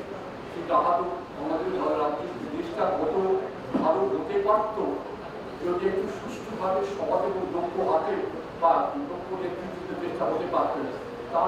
তাদের জন্য তারা এখন এবং আপনারা তো খবর কাগজে দেখেছেন তারপরে যে একজন অফিসার ছিলেন যাদের ওই বললাম কলকাতা পুলিশ থেকে পাঠিয়ে দেওয়া হয়, তাদের অপরাধ যেটা সংবিধানের প্রথম দায়িত্ব প্রশাসনের হাতে নেওয়া যে মানুষ যেন মানুষকে যেন ভোট দিতে পারে তার ব্যবস্থা করে, এটা গণতন্ত্রের প্রথম কথা। সেই কাজটুকু সুসম্পন্ন করার অপরাধে তাদের বন্দী করা হচ্ছে। সেই কারণ আমরা তো বাঙালি আর অনেক কত আমরা দেখেছি, আমরা তো গঠিত হওয়ার মতো আমাদের ঐতিহ্য এবং সেখানে যে দেবশ্রী বলে হয়েছিল আমাদের প্রথম নেতায় আমাদের মহিলা যিনি প্রথম থানার ওসি হয়েছিলেন উনি আমরা শাসিক রাজনীতি থেকে প্রথম যখন জয়েন করে তো ফাঁসি তার বাবা চাকরি করতেন এবং তার যদি ওই অনেক বছর বাদ করতে তাদের সঙ্গে দেবশ্রী জড়িয়েছিলেন। তাকে বদলি করা হয়েছিল দিনাজপুরে, কারণটা হচ্ছে এক নিরাপত্তা। কিছুদিন আগে যখন ওখান থেকে কলকাতা আসছিলেন উনি অ্যাক্সিডেন্টে মারা যায় আমাদের হারি ব্যক্তি। কারণ তার আত্মীয়কে আমি যদি দাদাকে আমি শুনেছি আমাকে প্রায় করতে যে দেবশ্রী প্রায় বলে আর কখনো কলকাতা ফিরতে বড় করে বলে হয় না সে বড় হচ্ছে কি যে হবে আমাদের ভেবে দেখুন এইরকম একটি দেখেছি আমরা। এবং যেখানে আমাদের ধরুন এগোতে হলে দুঃখ শুরু করে আপনি কতগুলো দায়িত্ব আমাদের পালন করাটা যেটা সম্ভব যেটা শুধু অনেকের কথা বলতে লাভ নেই। তো সেটা হচ্ছে যে আমাদের মধ্যে যখন এমার্জেন্সি হয় এবার সময় আমরা চাকরি করতাম, আমরা যখন চাকরি করি তখন তো যে আমরা শুনতাম যেটা এই অপবারবার আমাদের অপবারবার করা হচ্ছে ক্ষমতা অপবারবার রাজনীতি দলের নেতা যারা রাজনীতি করছে যেখান থেকে পার্টির লোক ধরা আনবে তখন আমরা জানলাম যে অপবারবারটা কতটা। তারপরে তখন একটা পুলিশ রিফর্ম কমিশন তৈরি হয় যেখানে বলা হয় যে পুলিশ যেটা এতক্ষণ গ্রামের কথা বলছিলাম বিহার বলছিলেন যে পুলিশের দায়িত্বের কথা এবং তখন এবং এই একটা পুলিশ রিফর্ম কমিশন তৈরি হতে ধর্মীয় কমিশন দ্বারা হল কারণ সেই ধর্মীয় পশ্চিমবঙ্গের আদিবাসীদের তার আগে তিনি তার নেতৃত্বে কমিশন তৈরি হয় 1979 সালে এবং কিন্তু ওইটা তখনকার যে অপপ্লাবনের ভয়াবহতা আমি কিছুদিন আগে একটা বই পড়লাম একজন তখনকার সাংবাদিক মহিলা সাংবাদিক ইন্ডিয়ান এক্সপ্রেসে ছিলেন। উনি মহারাষ্ট্রের মেয়ে, ওর বাবা আইসিএস অফিসার ছিলেন, বিদেশে পড়াশুনো করে উনি সাংবাদিক হতে চান, বাবার আপত্তি করতেন কিন্তু উনি তার পছন্দের উপর ইন্ডিয়ান এক্সপ্রেসে জয়েন করেন। ওর স্বামী পাঞ্জাবের মানুষ ছিলেন, তিনি ইন্ডিয়ান এক্সপ্রেসে ছিলেন। তার বইটা পড়ে আমি তো কিছুদিন আগে বললাম বলে দেখলাম যে সমস্ত রাজনৈতিকভাবে ক্ষমতার অপব্যবহারের ভয়াবহতা কিন্তু কতবার মূলত তখন তো অত জানা ছিল না, সেটা বোঝা গেছ না কীভাবে অপব্যবহার করা হচ্ছে সারা দেশগুলো। সেই কারণে পুলিশ জীবন করছেন যে রিপোর্টটা ওরা দিলেন 1982 সালে ততদিনে কংগ্রেস আবার ক্ষমতা ফিরে যথারীতি রেকমেন্ডেশনগুলোকে চাপা দিয়ে দেওয়া হলো, তো কোনো ওষুধ আর খুঁজে পাওয়া গেল না। 1996 সালে দুজন অবসরপ্রাপ্ত পুলিশ আধিকারিকরা অত্যন্ত সম্মানীয় পুলিশের মধ্যে মিস্টার প্রকাশ সিং, মিস্টার এম.কে. সিং, তারা দুজনে তারা নিজের খরচে তারা নিজের নাগরিকের দায়িত্ব পালন করার পথে তারা কি সুপ্রিম কোর্টের তারা একটা প্রার্থনা প্রেয়ার করলেন। তাদের তার প্রার্থনা ছিল যে ওই যে রিফর্ম কমিশনের যে রেকমেন্ডেশনগুলোকে কার্যকরী করতে হবে, কারণ মানুষের এই পাওয়া আমাদের এই আইনের শাসন মানুষের পাওয়ার প্রয়োজন পাওয়ার অধিকার এই সেরকম দুজনে নিজের খরচে যুদ্ধ থেকে তারা করতে সেটাকে 2006 থেকে সক্রিয়ভাবে টেনে নিয়ে তারা কাজ করেন এবং সেই তারপরে 2010 সালে সুপ্রিম কোর্ট একটা গাইডলাইন দেয়, যে 7 পয়েন্ট গাইডলাইন বলে 7 দফা গাইডলাইন। সেখানে বারবার উল্লেখ করেছেন যে the fundamental right of the citizen is the environment of appropriate rule of law in his own country। ওই রিপোর্টে বারবার সুপ্রিম কোর্ট উল্লেখ করেছেন যে নাগরিকের মৌলিক অধিকার আইনের শাসন পাওয়া, কোনো দল সেটাকে কার্যকরী করেনি। এরা নেতা নেত্রীরা বড় বড় কথা বলেন, এই একবারে প্রাথমিক নৈতিকতার অভাব কোনো দল ইমপ্লিমেন্ট করেনি। যারা যখন হেরে গিয়ে বিরোধী দলে যান তাদের বিবেক জেগে ওঠে, তারা যখন বড় বড় কথা আইনের শাসনের কথা বলতে শুরু করেন, আর যখন সুযোগ পান অপব্যবহারে তার কোনো সীমা থাকে না। আমরা তো অনেক বছর রাজনীতি লোকদের সঙ্গে কাছে কারণ নামতে নামতে এখন আন্ডার ওয়ার্ল্ডের কাছে ভারতবর্ষের নানান প্রান্তে ভয়াবহ আইনের শাসন সুষ্ঠু যদি না হয় তাহলে এখানে বিনিয়োগ, শিল্প, ব্যবসা, কাজ কোনোটাই ঠিক হয় না। অজস্র মানুষ গ্রামে গঞ্জে আমরা জানি যে বাবা মায়েরা একবেলা গিয়ে ছেলে মেয়েদের মানুষ করে, করার আগে একটুখানি হাসি মুখ দেখে যাবে, কোনো সুযোগ হয় না। একমাত্র এই চূড়ান্ত আপনাদের এখন তো আইন শাসনে যত কম করা যায় ততই ভালো। যারা ভাবি যে একটা ইলেকশন সুষ্ঠুভাবে করার জন্য একমাত্র উদ্বেলিত হয়ে পত্রিকা পুলিশের চরিত্র নিয়ে তারা ভাগ করেছে, অবস্থা এইরকম। আমি একটা কথা বলে শেষ করবো, সেটা হচ্ছে শুধু দুঃখ করেও লাভ নেই। আর এই ধরুন এটা বিবেকের কথা নয়, কারণ যারা ক্ষমতায় আসছে বিভিন্ন রাজ্যে তাদের দুর্নীতির পরিমাণ আমরা বুঝতে পারি, তাদের যেটার ভয়াবহতা এবং দৈনন্দিন জীবনে মানুষের আইনের শাসন পাওয়ার মতো অবস্থা নয়। এখন যেখানে দাঁড়িয়েছে যে এর একটা বড় সুযোগ যারা প্রশাসন আছেন তারাও নেন এবং অনেকের অত্যন্ত কষ্ট হয়, খারাপের উপায় নেই, অনেক কথা আমরা জানি। সুতরাং আমরা যেটা করতে পারি, আমি বেশ কিছুদিন আগে এক জায়গায় আমি শঙ্কর রাজের সঙ্গে দেখা হয়েছিল, এগুলো জাস্টিস অশোক গাঙ্গুলি ছিলেন, মুসলিম যারা আছেন আমি তাকে বলবো, আমি অনুরোধ করি। আমি যারা শঙ্কর রাজের বলছিলাম যে স্যার আপনি তো আপনাদের যারা যারা আমাদের পদে আছেন, যারা নিচু পদ থেকে আসেন, যারা সৈনিক ইত্যাদি হন, তারা তো দেশের জন্য প্রাণ দেয়, সত্যিকার অর্থে প্রাণ দেয়।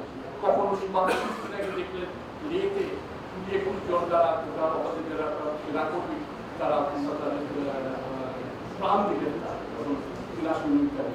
এবং তারা যখন ওরা কম বয়সে রিটায়ার করে, তারা সেই গ্রামে গঞ্জে ছোট ছোট কাজ করেন, মিলে গল্প কখন থেকে ব্যাংকে একটু কাজ করছে, অনেকে ছোট ছোট ব্যবসা শুরু করে। আমি যখন কথা বলছিলাম তাকে তো তার দুদিন আগে তারা দু তিনটে ঘটনা এই ধরনের শরীরিক অবসর নিয়ে ব্যবসা করতে গেছে, এলাকার রাজনৈতিক দুর্বৃত্ত নেতাকে তাকে খুশি না করার জন্য তাদের চাকরির সমস্ত বন্ধ করে দিয়েছে। পুলিশ এগোবে না, কারণ যেহেতু ওই আমাদের রাজনৈতিক দলের শাসক দলের লোকদের ফিরে করে অবস্থাটা সেই জায়গা। আমি যেটা শেষ করবো যে আমরা যেটা করতে পারি, করা উচিত। আমি খুব ধন্যবাদ দিই যে এরা ধরুন আমাদের সেই চক্রবর্তীদের সঙ্গে যারা আছেন এই ধরনের পার্টিগুলো আলোচনা করতে, এটা কিন্তু আমরা যেটা তখন চাইছিলাম যে একটা বড় করে সেমিনার করা, বিভিন্ন যারা প্রতিষ্ঠান থেকে যারা আসবেন, আমাদের যারা অবসরপ্রাপ্ত সেনাকর্মী থাকবেন, আইআইটি আইএলটিসি করে তাদের যেটা অ্যালামনি যারা থাকলে তারা প্রত্যেকে নতুন কর্পোরেটে বড় চাকরি করে নতুন একটা ইনিশিয়েটিভ নিলে সেখানকার যারা দুর্বৃত্ত খুশি না করে তারা এগোতে পারবেন না। আমি তো এতদিন চালালাম আমরা যারা আমার মতো চাকরি করতে তারা হারে হারে বলে অবস্থাটা কোথায়। আর সুতরাং তাদের সুযোগ বা নেওয়ার মতো একটা অংশ প্রশাসনের মধ্যে তৈরি হয়ে যান তার ভাবিটা। কিন্তু সেজন্য এটাকে ক্রমাগত দাবি তোলা, আলাপ আলোচনা, সেমিনার, ডিসকাশন, শুধু একটাই যে এই আইনের শাসনে সুপ্রিম কোর্টে এবং পুলিশ কমিশনের যে রিকমেন্ডেশন করতে হবে। যারা করবেন তাদের আমরা ভোট দেবো, যারা করবেন না তাদের আমরা ভোট দেবো না। একটা আমি বলছিলাম 41টি সেই তরুণ ফাঁসিতে গেছেন, যার কথা বললাম দিনেশগুপ্ত বসে আছে, সেই মায়ের হাহাকার বলে আমাদের চোখে জলেরও আমাদের জল এলো, কিন্তু তার বিনিময়ে স্বাধীনতা গণতন্ত্র আইনের শাসনটুকু মানুষ পায় না। আমরা কিন্তু এইভাবে জানি, আমরা যেটা ঠিক করি একটু মঞ্চটা তৈরি করে ধীরে ধীরে এটাকে একটু পড়া ইত্যাদি কেটে গেলে বিভিন্ন সময় সেমিনার করে অবশ্যই এবং সংবাদ মাধ্যমে যারা আছেন তাদেরও মানে কষ্ট কম নয়, তাদেরকে সব সাংবাদিকতা করতে গেলে তাদের যে কি অবস্থা আমরা তো খবরও পাই, আন্দাজ করি, হাউসগুলো তাই। সুতরাং আমরা যেটা কোনো দলের পক্ষে বিপক্ষে নয়, সাধারণভাবে আমরা দাবি করবো গাইডলাইন করা আছে যে সেটাকে ইমপ্লিমেন্ট করতে হবে, এই দাবি। সুতরাং এইটা বোধহয় সিস্টেমেটিক্যালি করার একটা সময় এসেছে। নাগরিকের দায়িত্ব কোনো সময় পালন করতেই হয়। কারণ যারা শ্রী রায় এসছেন, যারা অশোক এসছেন, আমি যারা সংগঠনের কথা তখন বলছিলাম, আমরা যারা এখানে আছি এটা একটু আপনারা ঠিক করুন। বিশেষ করে আজকের এই মঞ্চটি অত্যন্ত গুরুত্বপূর্ণ প্রেস ক্লাবের দাঁড়িয়ে আমরা বলছি, ঠিক করে আমরা একটা করে সেমিনার করতেই পারি। এইগুলো যেগুলো বিভিন্ন সময় বেশি কর্তৃপক্ষগুলো কম্পিউটার আছে, আমরা সব জায়গায় ছড়িয়ে দিতে পারি। সারা দেশের প্রত্যেকটি জায়গাতে মানুষ একটাই কিন্তু প্রাণের কথা, আইনের শাসন কিন্তু এখানে যেন শক্তি হয়। কিন্তু অলরেডি এখানে একটা এক্সারসাইজ করা আছে, সুপ্রিম গাইড আছে, দাবিতে আমরা সোচ্চার হতে পারি। ফলে অন্তত আমাদের যারা প্রাণ দিয়েছে আমাদের এই যারা স্বাধীনতার গণতন্ত্রের জন্য, তাদের আত্মার কাছে আমাদের যেটুকু আমাদের যা করণীয় ছিল সুস্থতা আমরা পালন করবো, তাদের পায়ে আমরা শ্রদ্ধা নিব এই বলে। এবং আমার মনে হয় আজকের ইলেকশন কিন্তু হওয়াটাই শেষ। ইলেকশন তো অবশ্যই দরকার, কারণ এটা যারা কিন্তু এই অপব্যবহার করে তারা সংবিধানে ওই শপথ নিয়ে দায়িত্ব নিয়ে তারা গিয়ে সেখানে গিয়ে নেয়, তারা শপথ নিয়ে তারা রাজ্য শাসন করে বিভিন্ন রাজ্যে কেন্দ্রে, কিন্তু তাদের তাদের এই কতটা ভোটটা এখনই না লোক এখন তো ভয়ঙ্কর সারা দেশ জুড়ে। এখন যেটা আমরা যখন শুরু করি এবং আত্মচালিত করে মনে হয় মানুষের বাঁচবে কি করে। আর দৈনন্দিন জীবনে আইনের শাসনটুকু না পেলে তার বাড়ির মেয়েরা, বাড়ির লোকজন তারা কি করবে, বাইরে গেলে কি এবং যখনই কিছু হলে প্রথম যেটা পুলিশের মনে হয় যাদের দুর্বৃত্ত তাদের বিরুদ্ধে অভিযোগ তারা কোন দল, এটা না করার মতো একটা পরিস্থিতিতে দাঁড়ান করানো হয়েছে। আমরা ভেবে দেখুন কি ভয়ঙ্কর। সুতরাং আমরা যখন হাতে কলমে জেলায় করলাম, সুতরাং মনে হয় ইজ হাই টাইম এখানে আমরা করতে পারি যে আমরা কোনো দলের হয়ে পক্ষে বিপক্ষে নয়, সহবাজানি করার কোনো সম্পর্ক দরকার নেই। আমরা দাবি করতে পারি বিভিন্ন মাধ্যমে স্কুল কলেজে যখন যারা শিক্ষক শিক্ষিকা আছেন তারা বলবেন এটা এটা এটাকে আমরা জানি এটা এরকম একটা করা হয়েছে, সুপ্রিম কোর্ট করেছে, কনসালটেশন হয়েছে, যারা আমরা পাস করবো। আইনের শাসনটুকু যেটা আদিম জগতে থাকে না, সভ্য জগতে হওয়া ট্রানজিশনে প্রথম শর্ত এখানে আইনের শাসনটুকু থাকে। সুপ্রিম কোর্ট বারবার করেছে এটা মানুষের মৌলিক অধিকার আইনের শাসন পাওয়া, এটা রাজনৈতিক দলে অনৈতিকতার চূড়ান্ত অনৈতিকতা এদিকে ওরা কার্যকরী এখনো করেনি। সেটাকে অপব্যবহার করে তারা ওই একবার ক্ষমতা দখল করে তারপর বিক্রি করে আমরা সবাই।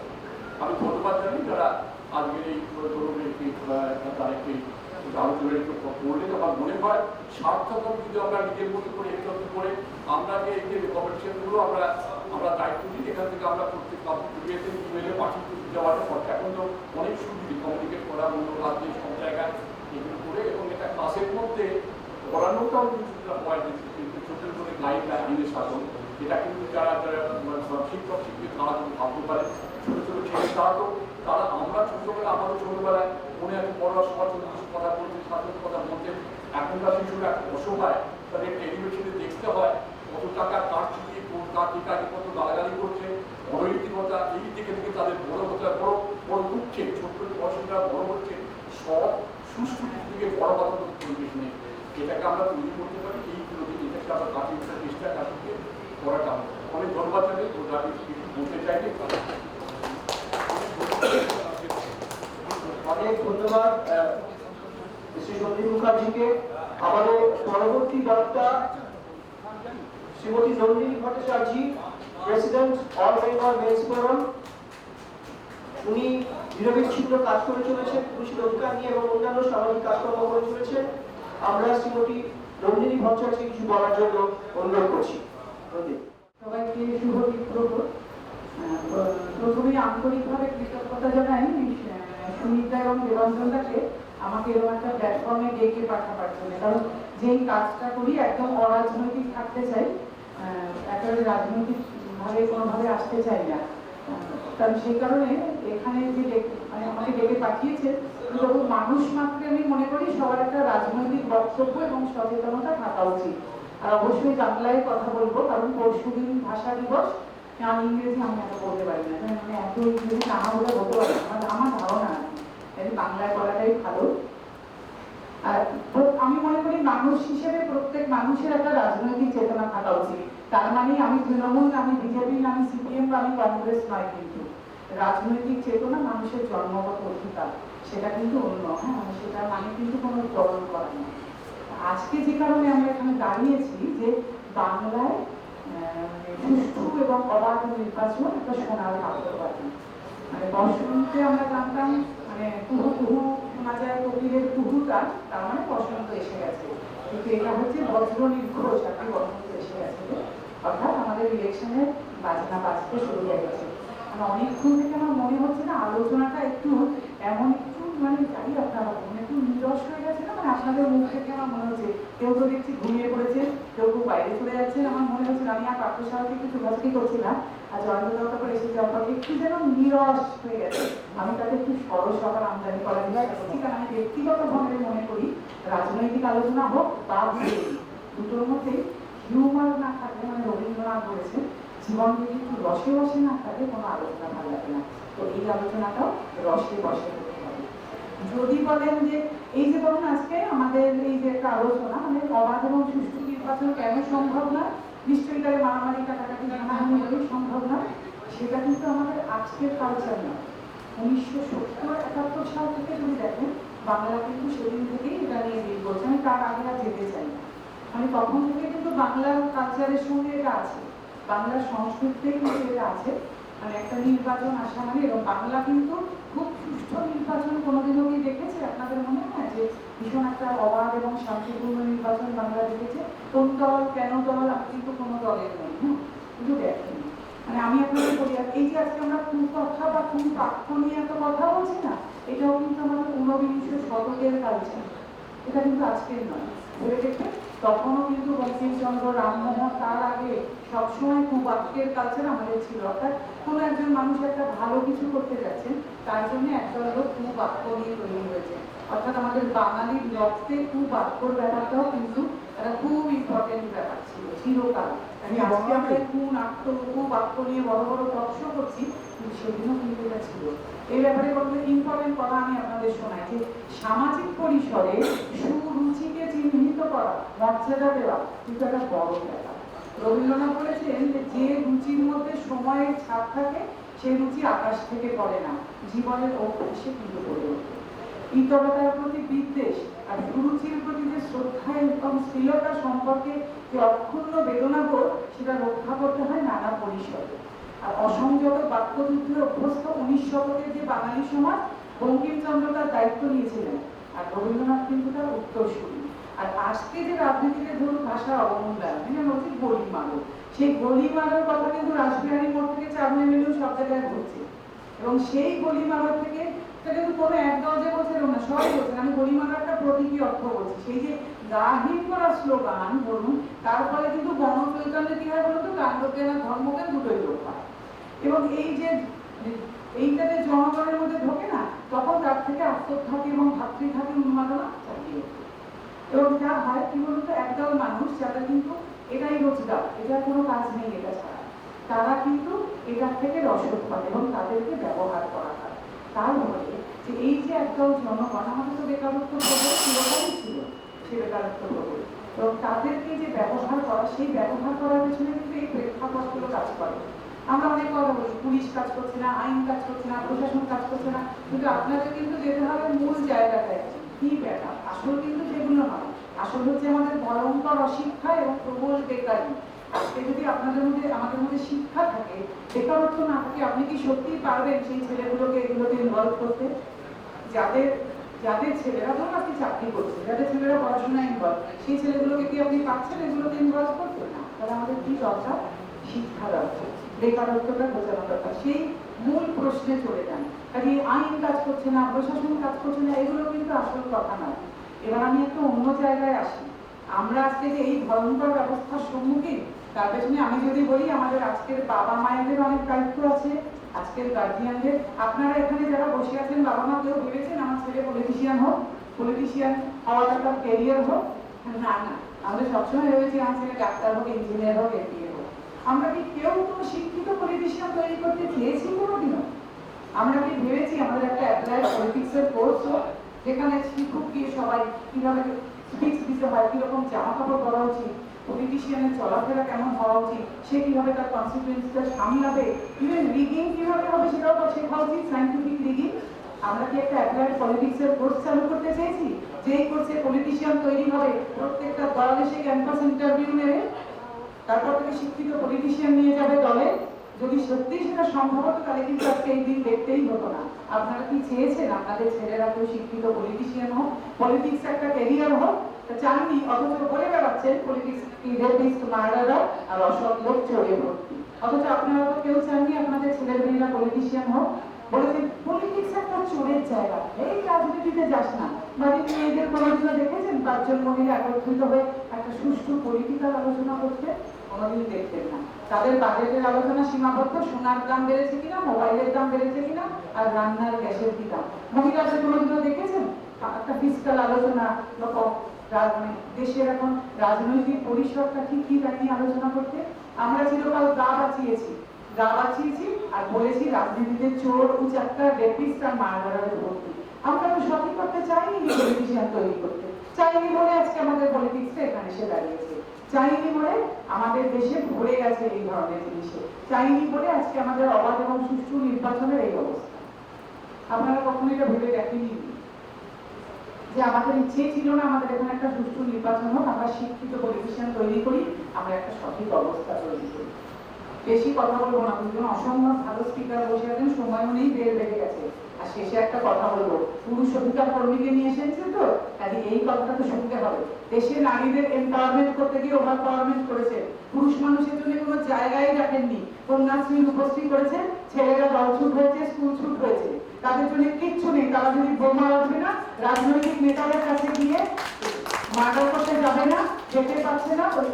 কন্যাশ্রী থেকে মেয়েকে পড়ানো হচ্ছে, ছেলে স্কুল ছুট হচ্ছে, ছেলেরা কোথায় যাবে? রাজনৈতিক নেতা তাবেদারি করবে, মার্ডার করবে, বোমা বাঁধবে, তারপরে অবাধ এবং সুষ্ঠু নির্বাচন কোথায় থেকে হবে? দাদা হবে না তো। ছেলেরা তো এটাই করবে, খুন করবে, জখম করবে, বোমা বাঁধবে। এখনো চিন্তা করুন, এম্পাওয়ারমেন্ট করতে গিয়ে ওভার পাওয়ারমেন্ট করেছে। যত বেশি মহিলাদের জন্য এগুলো করবে, তত পুরুষ মানুষ এটাই হবে এবং এই জিনিস আরো বাড়বে। চেষ্টা করুন প্রত্যেকটা লকে জেন্ডার নিউট্রাল করতে, সেদিন অবাধ এবং সুষ্ঠু নির্বাচনের কথা বলবেন। চেষ্টা করুন ঘরে ঘরে শিক্ষিত পলিটিশিয়ান তৈরি করতে, সেদিন অবাধ আর সুষ্ঠু নির্বাচনের কথা বলবেন। তার আগে বলবেন না, কারণ এটা সত্যি সত্যি তখন সোনার পাথর বাড়ি। আগে নিজেদের দিকে তাকান, তারপরে আইন আর প্রশাসনকে দোষ দেবেন। আপনাদের চ্যারিটি বিগিনস অ্যাট হোম দাদা, রঙিনীরা এমন, তারপরে আইন প্রশাসন সবার দিকে আঙুল তুলবে। ওটা সবচেয়ে সোজা, কারণ গা বাঁচানোর জন্য ওটাই সব জায়গায় আগে এসে দাঁড়ায়। খুব ভালো থাকুন, আর যেগুলো আমি বললাম আজকে বাড়ি গিয়ে সবাই চিন্তা করবেন। আমাদের পরবর্তী বক্তা ডক্টর পার্থসারথী মুখার্জি, বিশিষ্ট চিকিৎসক, রোটারি প্রেসিডেন্ট, এবং ওনাকে বলা হয় বাংলার সংস্কৃতির কালচারাল ওয়ারিয়র এবং brand ambassador, founder president, Bengal forum for intellect and culture.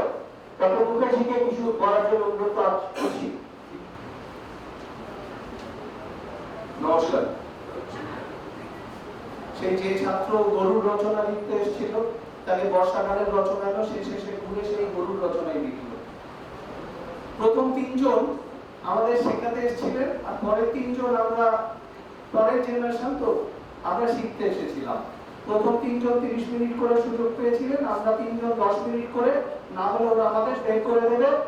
জয়ন্তলা বলছে 2টো বল অলরেডি করে গেছে, তৃতীয় বেলের আগে জয়ন্তলাকে সুযোগ করে দিতে হবে। তাই বড়জোর 6-7 মিনিট বলবো যে আমি কি শিখলাম, কি শেখালাম বলতে আমি আসিনি, শিখতে এসেছিলাম। তো অশোক গাঙ্গুলি বলবেন ভারতের সেনা বায়ু প্রধান বলবেন, সেখানে আমি কি বলবো? আমি বলবো যেটা, সেটা হলো ওই গরুর রচনা। অর্থাৎ নন্দিনী পুরুষবাদী, তিনি পুরুষের কথা বলে গেছেন, আর আমায় সারা ভারত ছেড়ে বাঙালিবাদী হিসেবে। তাই আমি ঘুরে ফিরে শেষ করবো সেই বাঙালির কথা বলি। প্রথমেই দেখলাম যে দেবাঞ্জনদা যখন পোস্টারটা পাঠালেন, পোস্টারে অনেকটা অংশ গেরুয়া রং। তো আমি দেবাঞ্জনদাকে বললাম যে এটা কি ফ্রি অ্যান্ড ফেয়ার ইলেকশন নিয়ে ফ্রি অ্যান্ড ফেয়ার বলবো, নাকি মানে সবাই বলবো না নির্ভয় বলবো, নাকি কারণ মন রেখে বলতে হবে? উনি বললেন না ডক্টর মুখার্জি, আপনি বাংলা আর বাঙালি সেই নিয়েই বলুন। তাহলে ঠিক আছে, গরু নিয়ে বলি। তাহলে আমার যেটা বিষয় কথা হলো খুব কন্টেনশাস একটা টপিক, কিন্তু টপিকটা সারা ভারতের ক্ষেত্রে অ্যাপ্লিকেবল।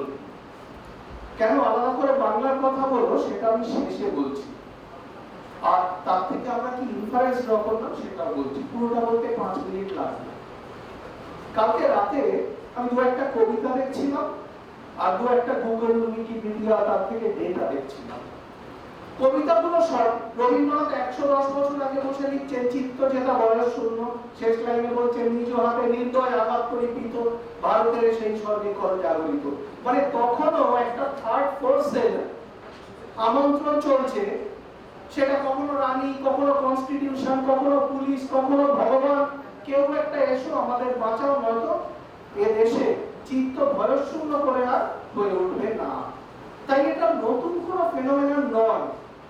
ঈশ্বর সাহেব ওই স্কুলের বাচ্চাদের গল্প লিখেছেন 2500 না 3000 বছর পরে, প্রথম যখন সব বাংলা লিখতে পারত, এই মানে গ্রিক লিখেছিল আর কি, ওই সহজে বাংলা চলে আসছে।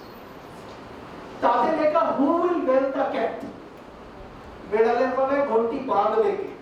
সবাই আমাদের বুঝিয়ে গেলেন যে বেড়ালের গলায় ঘন্টি বাঁধা উচিত। বেড়াল এত বড় ফুলে উঠেছে, সে সবাইকে আক্রমণ করেছে, কামড়ে দিচ্ছে, ঘন্টি বাঁধলেই আমরা আওয়াজ পাবো। কথা হলো ঘন্টিটা বাঁধবে কে? তুমি নাম, আমিও তো ভোটে নামবো না, জয়ন্তদাও নামবেন না, কেউই এখানে যতজন আছে নামতে চাইবে না। আমরা থাকবো আমাদের ঘরে, in the comfort our house. তাহলে ঘন্টিটাকে বাঁধবো। আমি একটা একটা করে পয়েন্ট দেখতে লাগলাম, পণ্ডিত মানুষেরা কি বলেন। অশোক বাবু বললেন যে unfair state quote unquote will not produce a fair election.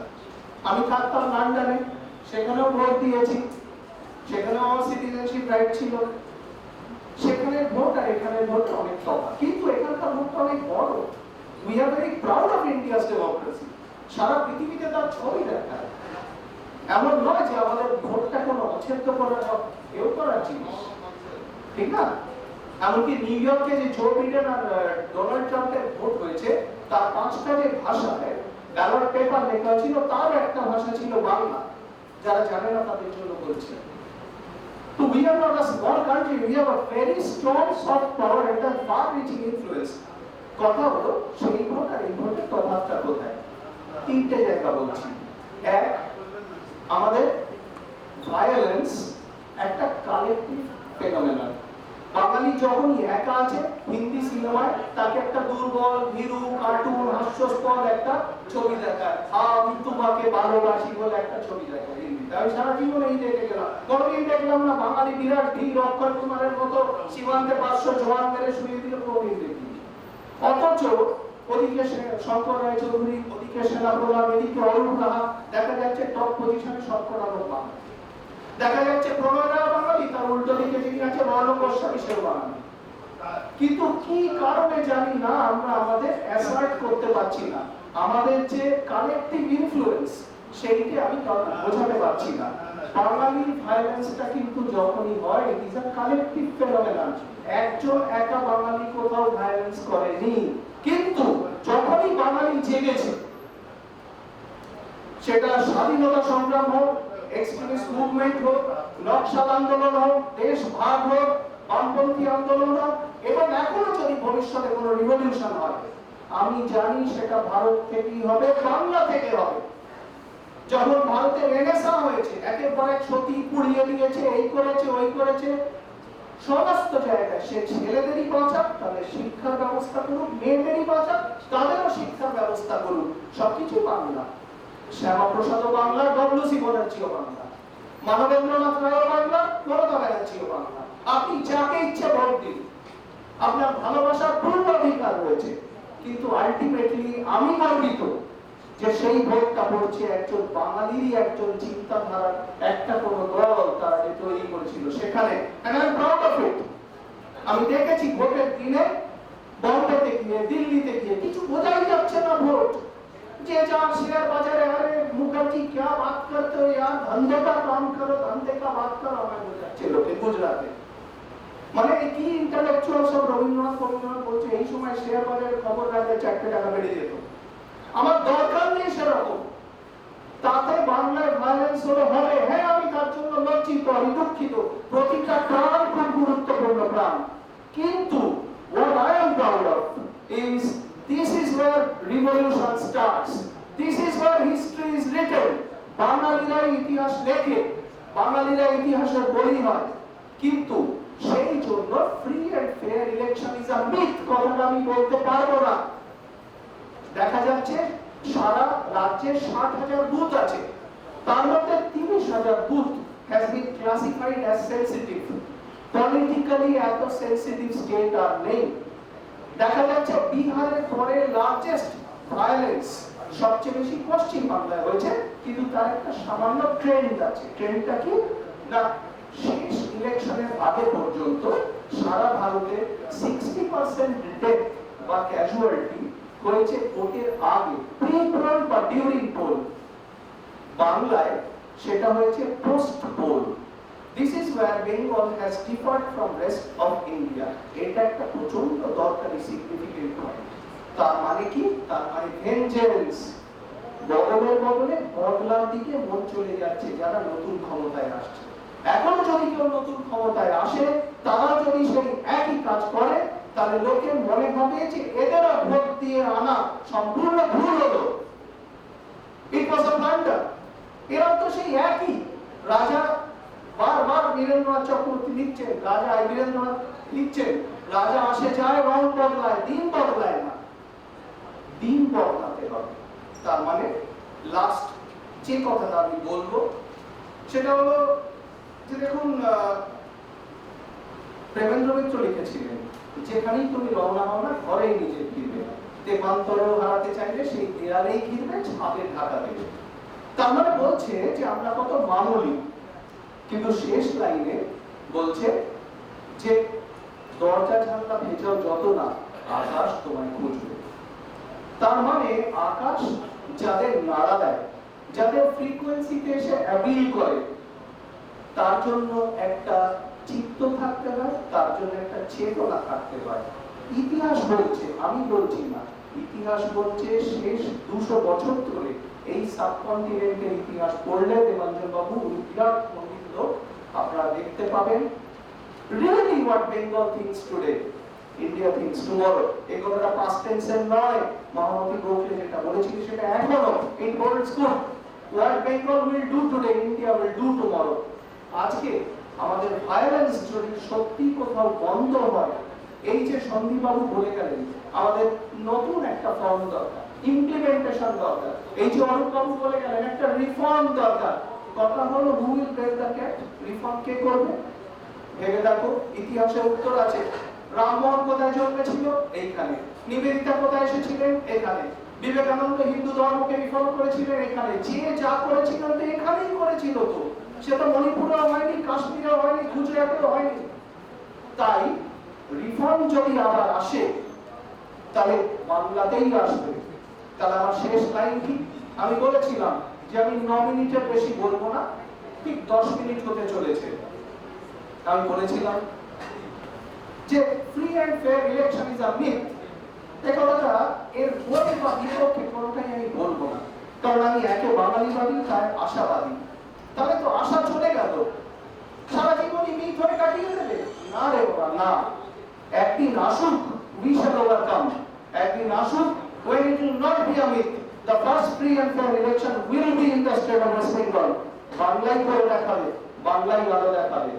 ভাষা দিবসের প্রাক্কালে আপনাদের প্রত্যেককে আমার অভিনন্দন জানালাম। ভালো থাকুন, বাঙালি থাকুন, প্রণাম নেবেন। চমৎকার হলেন ডক্টর মুখার্জি। বাঙালি থাকুন, ভালো থাকুন। হ্যাঁ, ঠিকই বলেছেন। জাতীয় কংগ্রেস উমেশ চন্দ্র ব্যানার্জি, কমিউনিস্ট পার্টি মানবেন্দ্রনাথ রায় এবং ভারতীয় জনতা পার্টি যার original organization Jansangh doctor Shyamaprasad Mukherjee, যেখানেই যাবেন বাঙালি। আমাদের পরবর্তী বক্তা আমার বন্ধু জয়ন্ত নারায়ণ চ্যাটার্জি, স্বনামধন্য আইনজীবী, কলকাতা হাইকোর্ট, বহু মামলার বিজয়ী, কয়েকটি বিখ্যাত মামলা কান্দুনি। এছাড়াও জয়ন্ত তার অবসরে এই লকডাউন পিরিয়ডে 3টি বইও লিখেছেন ওর জীবনের অভিজ্ঞতা নিয়ে। জয়ন্তকে কিছু বলার জন্য অনুরোধ করছি। আমাদের শেষ বক্তা, last but not list, Jayanta Narayan. Jayanta একটু দেরি করে এসছেন, সংগঠনের তরফ থেকে ওনাকে সম্বর্ধনা দিচ্ছেন রেণুকা শর্মা।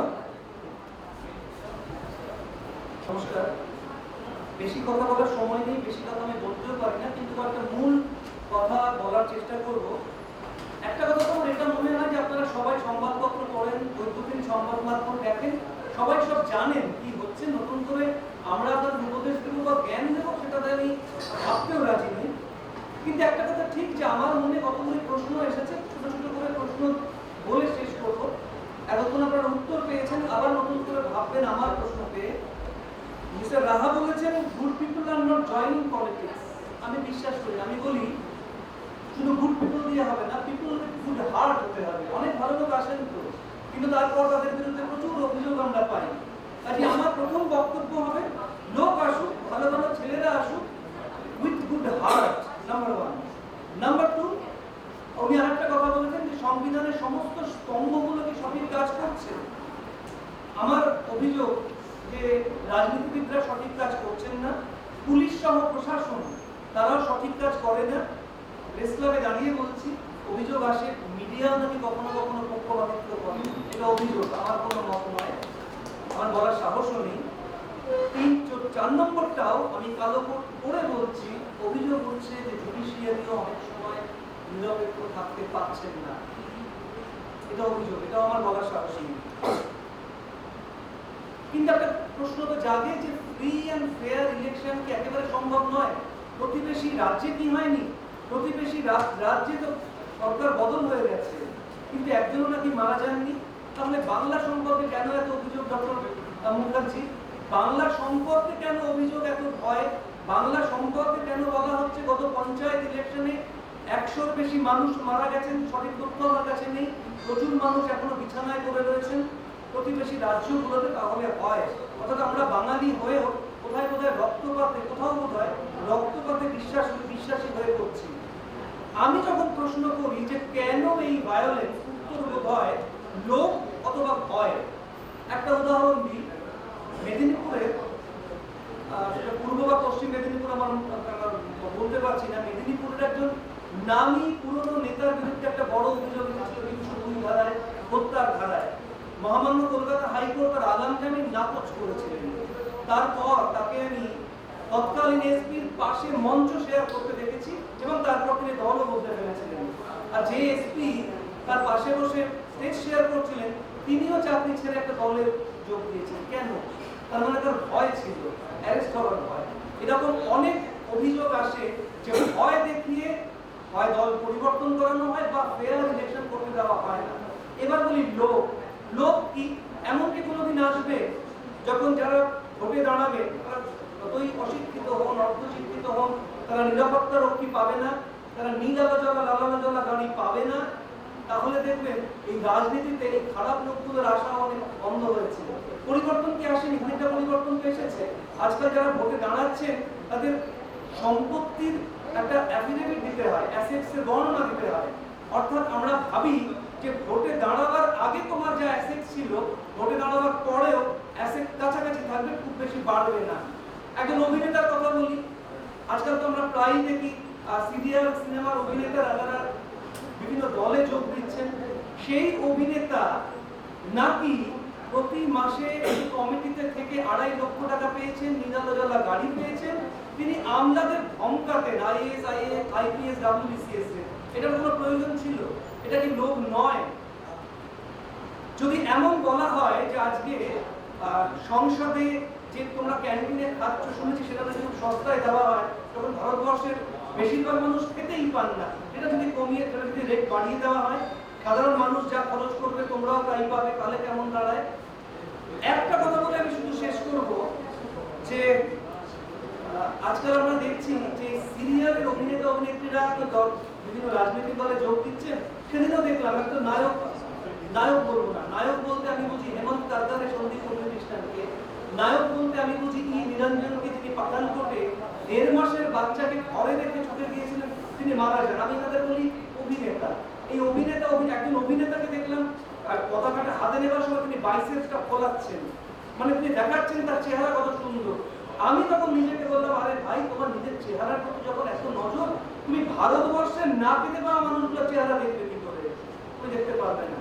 শেষ আমার এই আশাটুকু নিয়ে আজকের বক্তব্য শেষ করবো। ভাববেন আপনারা যে যেরকম সুন্দর চকচকে চেহারা নিয়ে এই অভিনেতা অভিনেত্রীরা বিভিন্ন রাজনৈতিক দলে যোগ দিচ্ছেন অথবা দল পরিবর্তন করছেন, কোনো একদিন আসবে আমাদের নির্বাচন পদ্ধতিটা ওই রকম চকচকে হবে।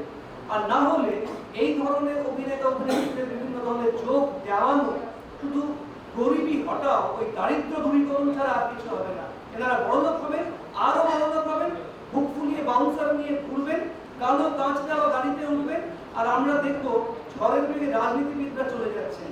এর চেয়ে বেশি কিছু আমাদের পাওয়ার নেই, অন্তত এই মুহূর্তে দাঁড়িয়ে আমার তাই মনে হচ্ছে। ধন্যবাদ, নমস্কার। অত্যন্ত সংক্ষিপ্ত অত্যন্ত গুরুত্বপূর্ণ বক্তব্য রাখেন জয়ন্ত নারায়ণ। আমাদের অনুষ্ঠান শেষ করার আগে আমি জাস্ট দুটো উদ্ধৃতি দিয়ে শেষ করছি। আব্রাহাম লিঙ্কনের বিখ্যাত উক্তি, an election is a ball of honor as bad as battle except for the blood, a march marked for every soul concerned. আরেকটি উদ্ধৃতি দিয়ে শেষ করছি। জর্জ ওয়াশিংটন থেকে শুরু করলাম, শেষ করছি মার্ক টুয়েনে এবং Abraham লিঙ্কনের the ballot is stronger than the bullet, but আমাদের প্রমাণ করতে হবে the ballot and the EVM should be stronger than the bullet. শেষ করার আগে সংগঠনের সম্পাদক নরেশ শ্রীবাস্তবকে ভোট অফ থ্যাঙ্কস দেওয়ার জন্য অনুরোধ করছি। ধন্যবাদ দেবাঞ্জনদা, যারা উপস্থিত আছেন। আমার special thanks to the distinguished guests who have spent their valuable time for this small debate. I'm grateful to all the people, media people, my co-friends, PRPS group, especially Renuka Sharma, who is like a younger sister to me. A special thanks to her. আর আজকে আমি একটা announcement করতে চাইছি যে আমাদের এই ডিবেটটা হচ্ছে free and fair election in West Bengal is a myth. আমার যেটা মনে হয় অ্যাজ এ সাংবাদিক যে কিছু লোক অবশ্যই অ্যাটাকড হবেন, এটা আমার এক্সপেকটেশন। যদি আমার সাংবাদিক বন্ধুরা কোনো লোক যদি হসপিটালাইজ হয় ডিউরিং দিস সিলেকশন পিরিয়ড, আমরা একটা সিদ্ধান্ত নিয়েছি PRPS তরফ থেকে কি আমরা একটা টোকেন হেল্প, ফিনান্সিয়াল হেল্প তাদের করব। ধন্যবাদ, সবাই ভালো থাকুন।